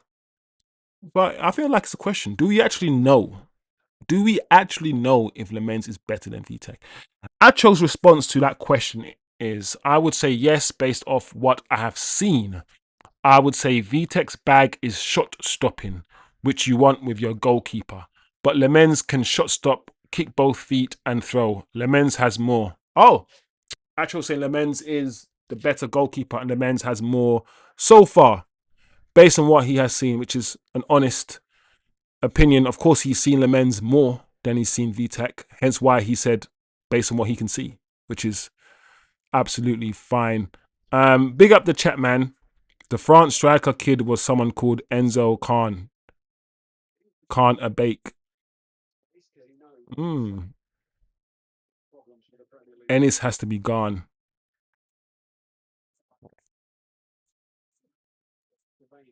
Yeah,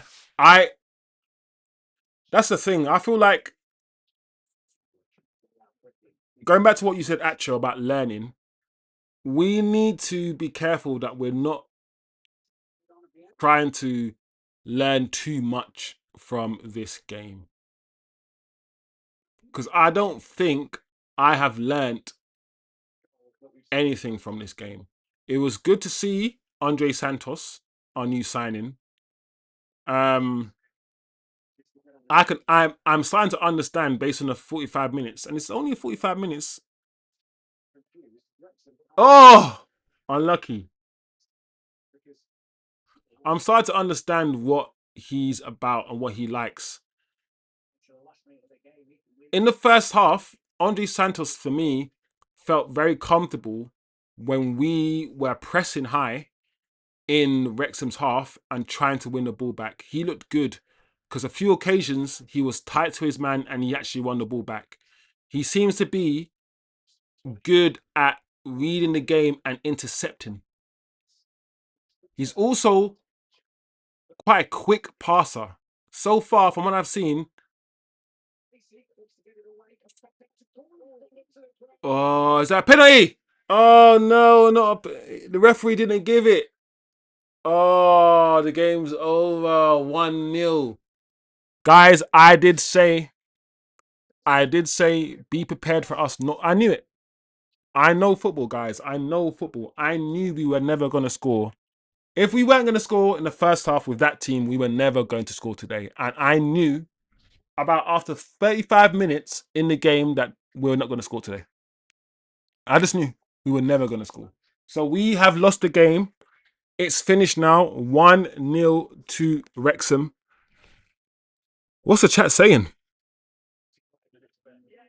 Yeah, chosen. Sorry, but the Fletchers are profiting off nepotism. I don't know how City's academy took them on. Respectfully. Oh, they came from City's academy. Yeah, in terms of the Fletcher brothers, I like to think that they have to be good enough to be here. I like to think that there is some sort of merit. However, I hear what Acho is saying. They are both the sons of Darren Fletcher. So I can't sit here and say that nepotism isn't involved in the fact that we have both Fletchers and the fact that both Fletchers seem to be not really good enough.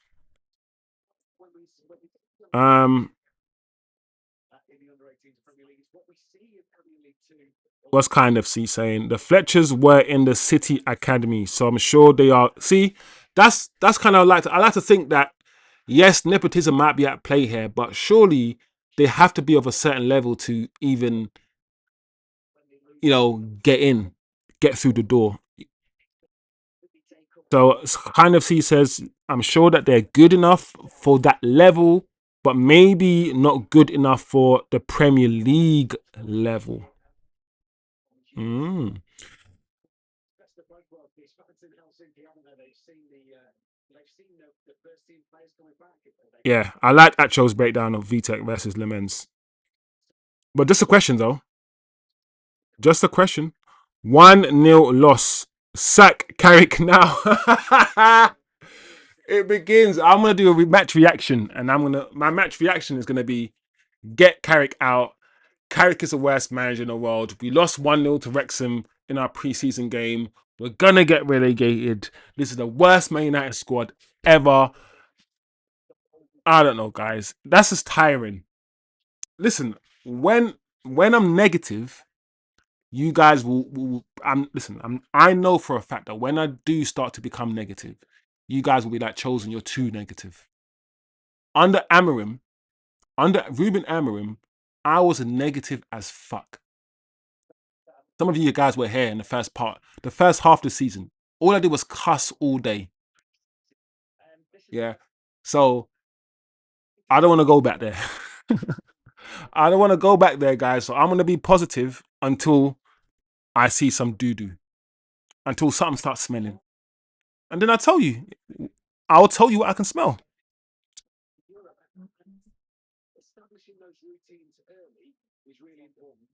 So big up the chat. Smash the likes, people. At one point we had over 60 people in the chat at one point. So big up.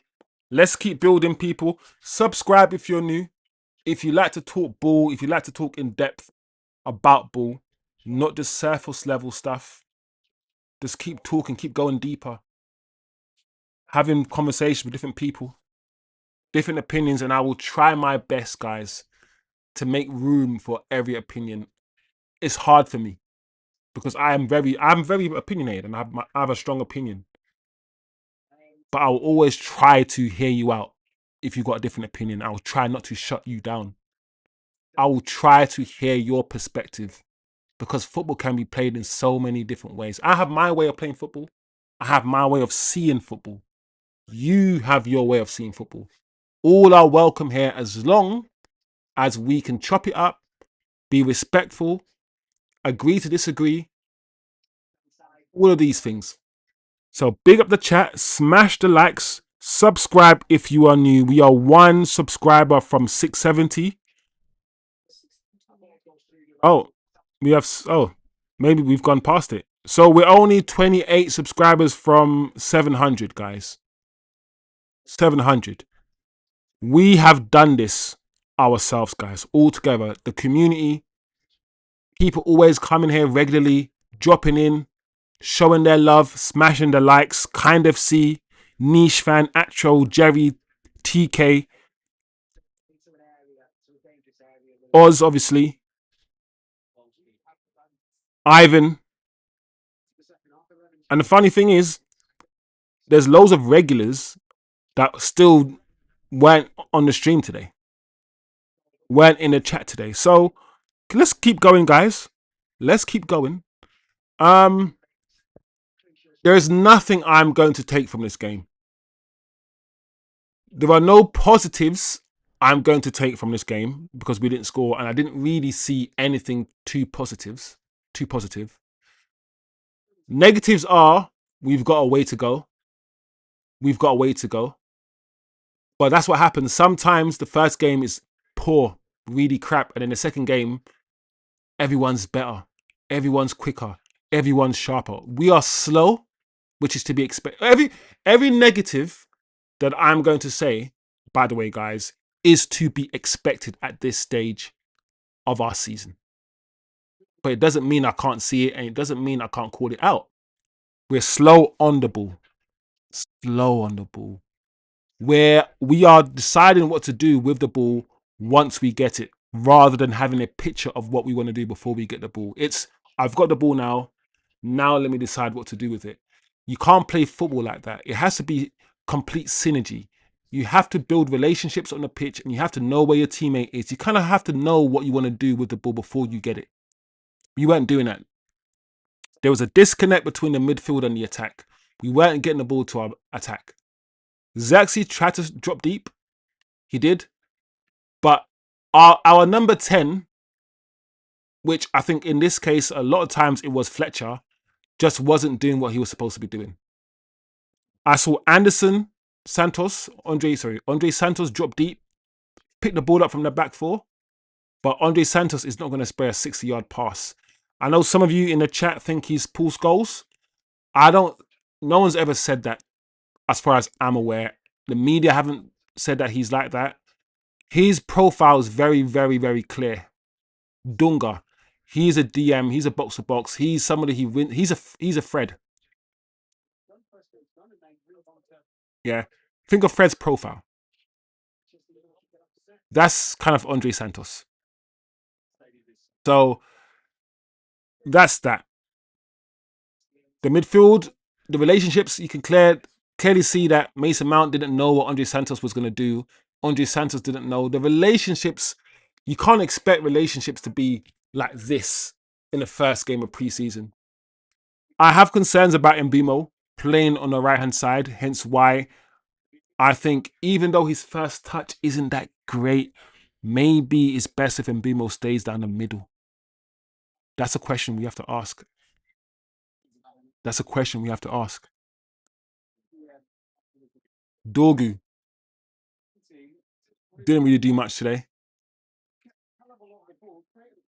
Dorgu, for me, is a player that's his first touch can be a bit heavy. He's not the most techie, and I've always praised Dorgu because Dorgu is a player for the modern game, for the pace and power game. But I love my tech. So for me, Cunha has to be the left wing option. Has to start. He has to. The defense, I've always said, listen, Maguire is a good defender in the box. But if you want to play a high line, we've seen for years and years and years, hence why we want to get rid of him, hence why he's called the fridge, that his lack of mobility is a concern. So I think we need a centre-back if De Ligt's back is going to be broken for the conceivable future. Not a lot of positives to take. More negatives, a lot more negatives, but the negatives are to be expected considering where we are in our pre-season development, guys. So big up the community, big up the chat. A bit spicy, niche fan. This is your channel. So make sure you come back and make sure you still spit your flames, bro. Yeah, because your opinion is needed. Big up Acho. I agreed chosen with Santos and what I've liked. He always looks for that forward pass. It is just if it is congested, he plays a safe pass, which is great to see. Santos has been spoken about as somebody who usually keeps the ball. So I liked when he wins the ball high. I liked a few times I've seen him just punch the ball forward 10 yards or 5 yards between the gap. Quick as well, punch it forward. And like you said, Acho, if the pass is not on, it's okay. Keep the ball sideways. It's fine. That's what Carrick used to do. Tim, boo.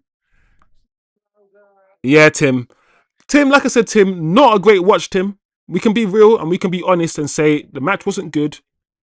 It wasn't entertaining. We can't take anything from the game, but typical preseason nothing game. It's a nothing game. Big up Tim.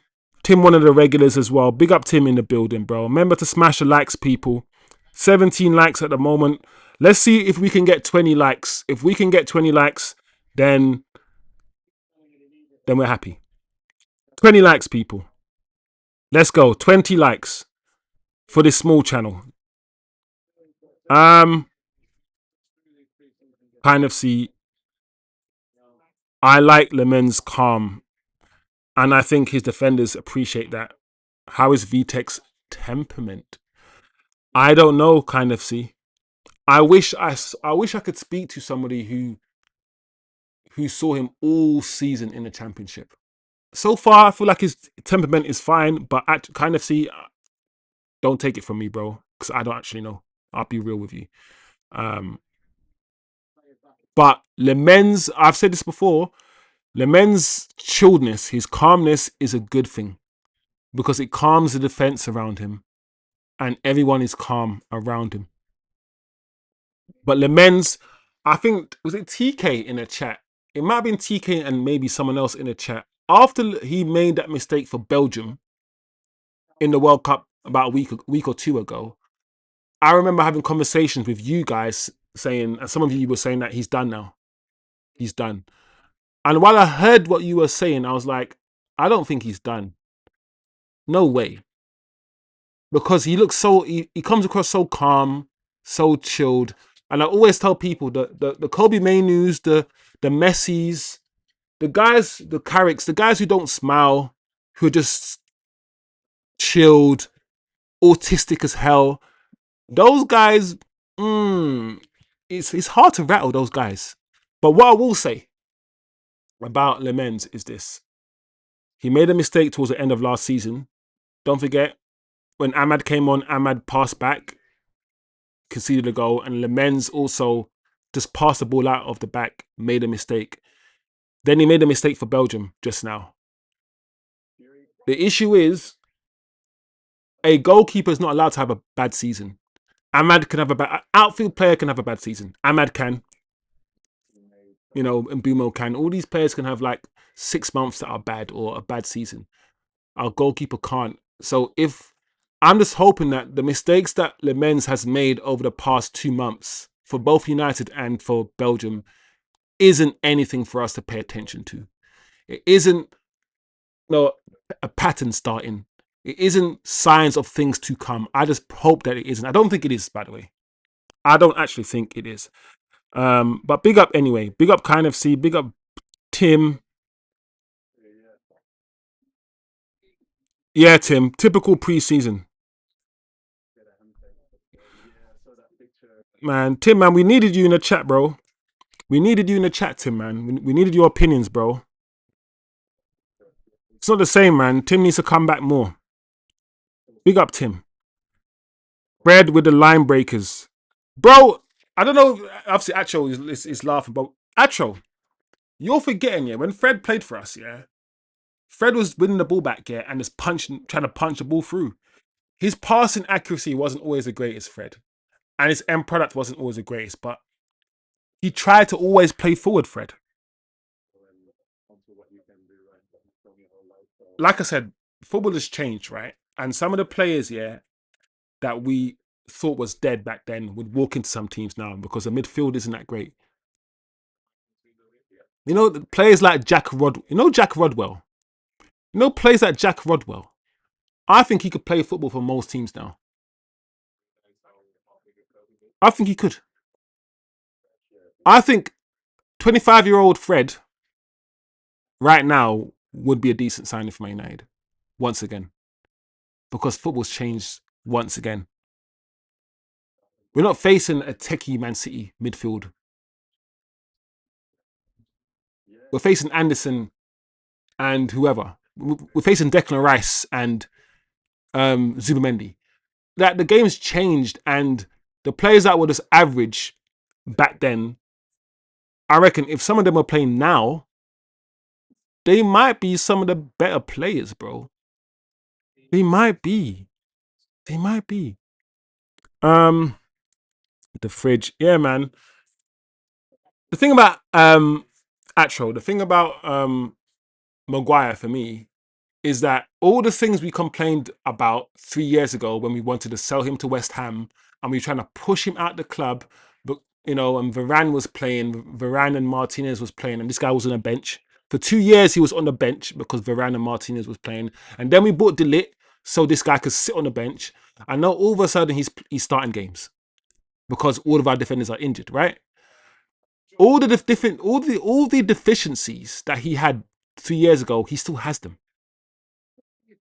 He still has them. But Maguire, I think, is a good penalty box defender. If he doesn't have to move too much, maybe 2 yards to the left and 2 yards to the right. In that penalty box, for instance, as much as Maguire is not mobile, I don't know if Argentina scored a header if Maguire is on the pitch defending the penalty box. Because what you can't do with Maguire playing is spam crosses. You can try to spam crosses, but slab it. He's going to probably get them away, Maguire. He's a good penalty box defender, Maguire. What I will give Maguire today, he actually punched the ball forwards today. Yeah, the thing about Maguire is actually technically decent on the ball. Maguire can pass the ball. He can shoot. He can cross. Maguire is it's just his athleticism, guys. Maguire is a technical. Maguire and Shaw are similar. They don't move. That's my number one problem with them. They're not aggressive. They're not quick. They don't move. The lack of athleticism for both of them. Technically, both of them are decent. Hence why if we play like this, if we play the Ruben Amorim way, expansive, Maguire's dead. Casemiro's dead. Shaw's dead. But I'm glad Carrick came in and said, we're not going to play like this. We're going to squeeze. Our back line and our forward line are going to be close. Casemiro stays alive. You know, Casemiro can't do up and down. Maguire stays alive.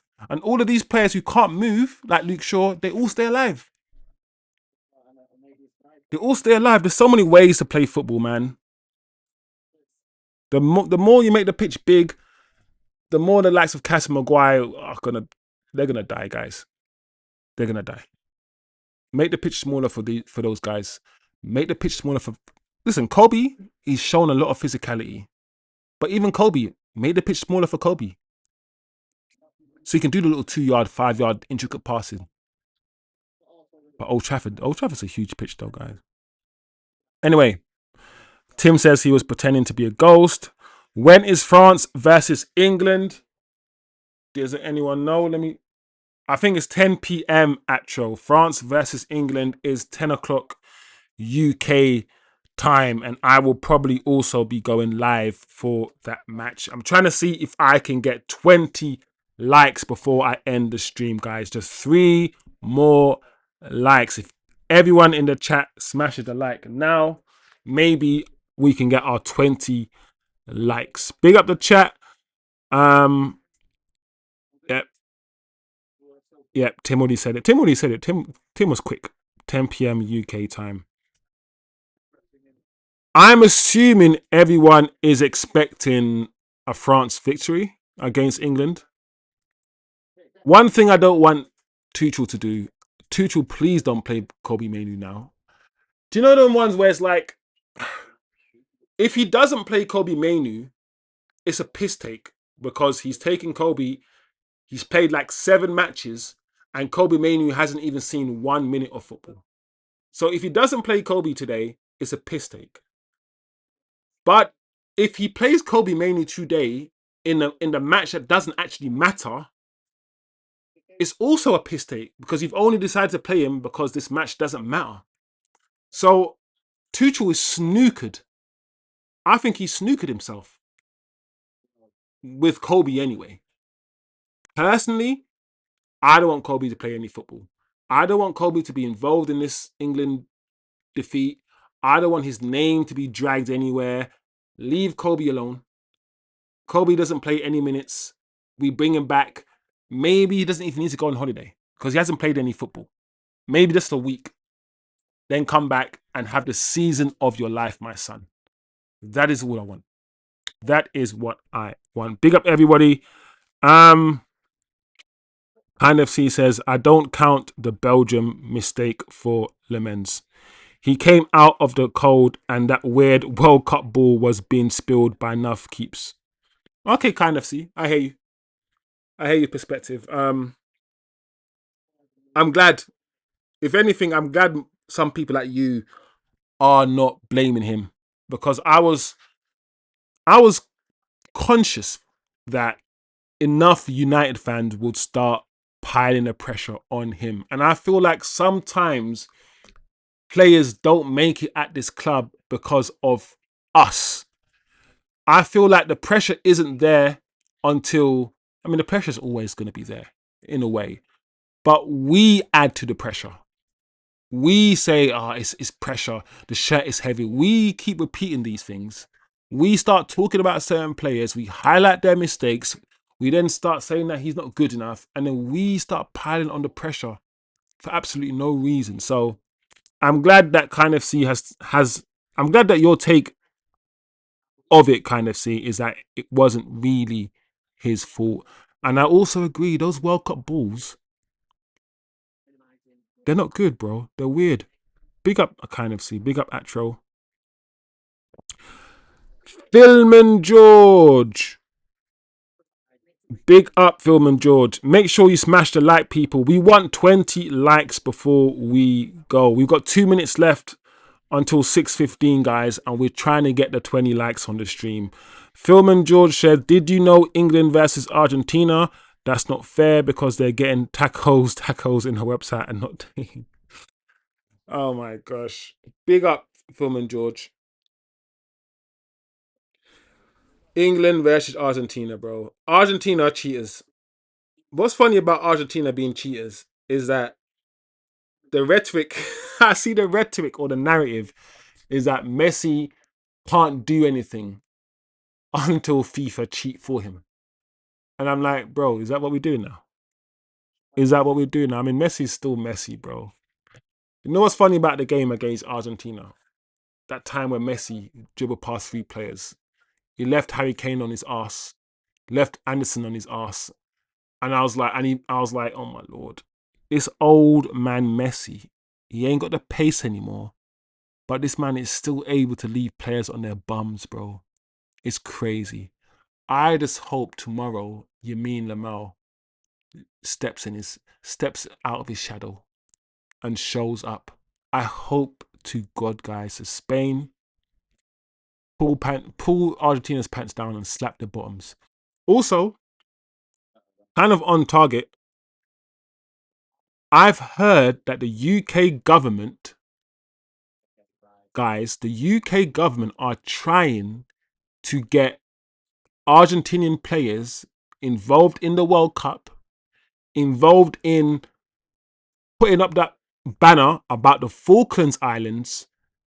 The UK government are trying to get those players who play in the Premier League banned. They're trying to get their visas revoked. They're trying to get them out. And while I would usually say, oh, politics get involved in football. And I'm not usually on the side of the English empire and all these things. I'm Jamaican. I'm not supposed to be on the side of the English, right? But I might be on their side this time. Because at the end of the day, the Argentinian players brought politics into football. They decided to hold up a banner, a big thing talking about the Falklands Islands, saying the Falklands Islands belong to Argentina. They held that up when they were celebrating after the game. The players did that.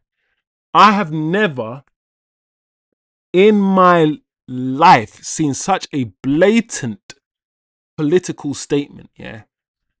And it's not a political statement like, don't kill black people, Black Lives Matter, stop killing us, please, we want to live. It's about war. It's about 2 nations clashing over an island. It's deep. That is proper political. So I don't understand how Argentina, in front of our very faces, yeah, can be political. And there's no ambiguity. That was a political statement. We have fought wars over that. And nothing happens to them. So for once, I don't mind these racists. I'm going to say what it is. It's my channel. I can say what I want. These racists, let's call them out now, the Enzos. I don't mind England getting these guys out of the country, revoking their visas. For the first time, I'm like, do you know what?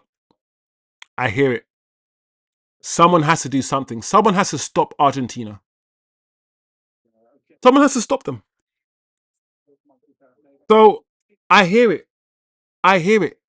It's insane for Enzo and even Messi and all these guys to be like, yeah, Falkland Islands, and that's why England won. I mean, England lost the game because Argentina wanted to rattle England.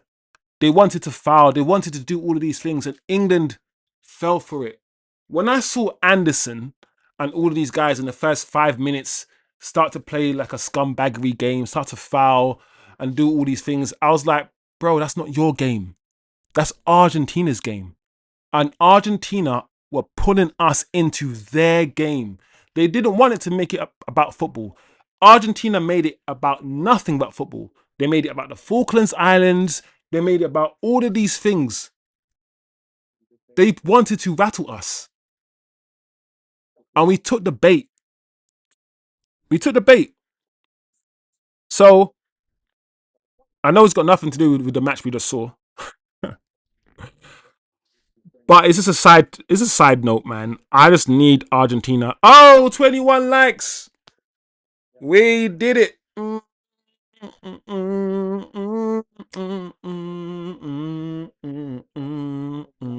got the 20. This is what it means, guys. I know other channels will be like, come on, 500 likes. Other channels will be like, come on, 500 likes. And they'll be like, yo, we got 500 likes. Cool. And there's me getting excited over just 21 likes, bro. Yeah. First world problems, you know. Some people have first world problems. Some people just want to eat rice. Some people just want to be fed. Yeah. Whilst other people are worried about that the Ferrari they bought isn't the right color. Yeah. This Ferrari, I wanted it red. It's this orange. I just want to eat some rice. I just want some bread. That's it. So big up. We got our 21 likes. Good stream. Not a good match, but we'll be here for the next one and the next one and the next one to talk ball. So big up the chat, big up the community. I need a Yamal Madness, says Atro. Kind of C says the Argentine players deserve to be criticized, but pulling visa is too far. Okay. Maybe FIFA can sanction them somehow, but this can I say that? Can I say that G word? All right. This genocide supporting UK government can go sit down. Oh, we're getting into that field. Kind of see. I like that comment. I like that comment. I really do. Putting people's visa might be a bit too far. But then they pulled Kanye West's visa because of his anti-Semitic history. So one thing we know about this government, as Kind of C is alluding to, there's no consistency. These guys will send weapons and weapons and weapons and money to another country that's committing the worst crimes, while at the same time saying that they're going to ban Argentinian players and, you know, revoke their visas because of the political statement. So on that note, on that double standards, that Kind of C has I highlighted, which we should know. We will end the stream. We'll end it on politics. Was Lisandro part of that? Yeah. Lisandro, Enzo, all of them. And I'm not gonna lie, guys, I've never liked Lisandro Martinez. I keep it separate. As a footballer, one thing. As a human, another thing. I've never really liked Lisandro. And one thing I've always said about Messi is this. Messi is quiet. He's not. Ronaldo's narcissistic. He's loud. He's all these things. But Messi is quiet. And sometimes it's the quiet guys that don't say much, yeah, who are, how can I say this? The most tapped. Sometimes the quiet people have the craziest opinions. And the reason why they're quiet is because they know if they verbalize anything, they're going to be called out. And when people said, oh, Messi's so nice and Messi's quiet and without, I've always said, bro, just because Messi doesn't speak much, it don't mean he's not a prick, bro. You think Paul Scholes, yeah, just because Paul Scholes didn't speak to the media, Paul Scholes wasn't a bro. Paul Scholes loved kicking people. Paul Scholes, yeah, was one of the dirtiest players, yeah, I've seen, bro. Always fouling people, bro. And now that Paul Scholes has a microphone in front of his mouth all the time, you see what Paul Scholes is really like. Don't be thinking that's just because man's quiet on the pitch that he's not a menace to society. He's not a menace to society. But you know what I'm saying? So it is what it is, man. Big up the chat. Philemon George says different routine for spin or Argentina for Google. Huh? I'm not quite sure if I understood that. Philemon George. Different routine for Spain or Argentina for Google reading. You know who's going to win the league? Manchester United. Philemon George, I'm not going to go that far. I want Philemon George, I want to have your optimism, bro. Give me some of it. I think we'll be okay. But I don't know if you're going to. I hope we do, bro. Let's see. Subscribe, join the channel, do some watch alongs with us, and let's talk ball, bro. Let's talk ball. Let's see what we can do this season, man. Does Messi have an opinion about anything? But see ball, kick ball. I doubt Messi knows anything about Jip, bro. That's the problem. Just you doubt it because you haven't heard him say anything. That's what I'm saying. That's because he hasn't said anything. Those guys who don't say much. Mm, mm. Anyway, guys, good conversation. Different opinions, but like I said, it is all good. All just having a chat. Big up the community. We got our 21 likes. Good stream. We will be back later on for the England-France game. And of course, tomorrow for the World Cup final. Big up the community. Big up the chat. Smash the like. Subscribe if you are new. And I'll see you soon.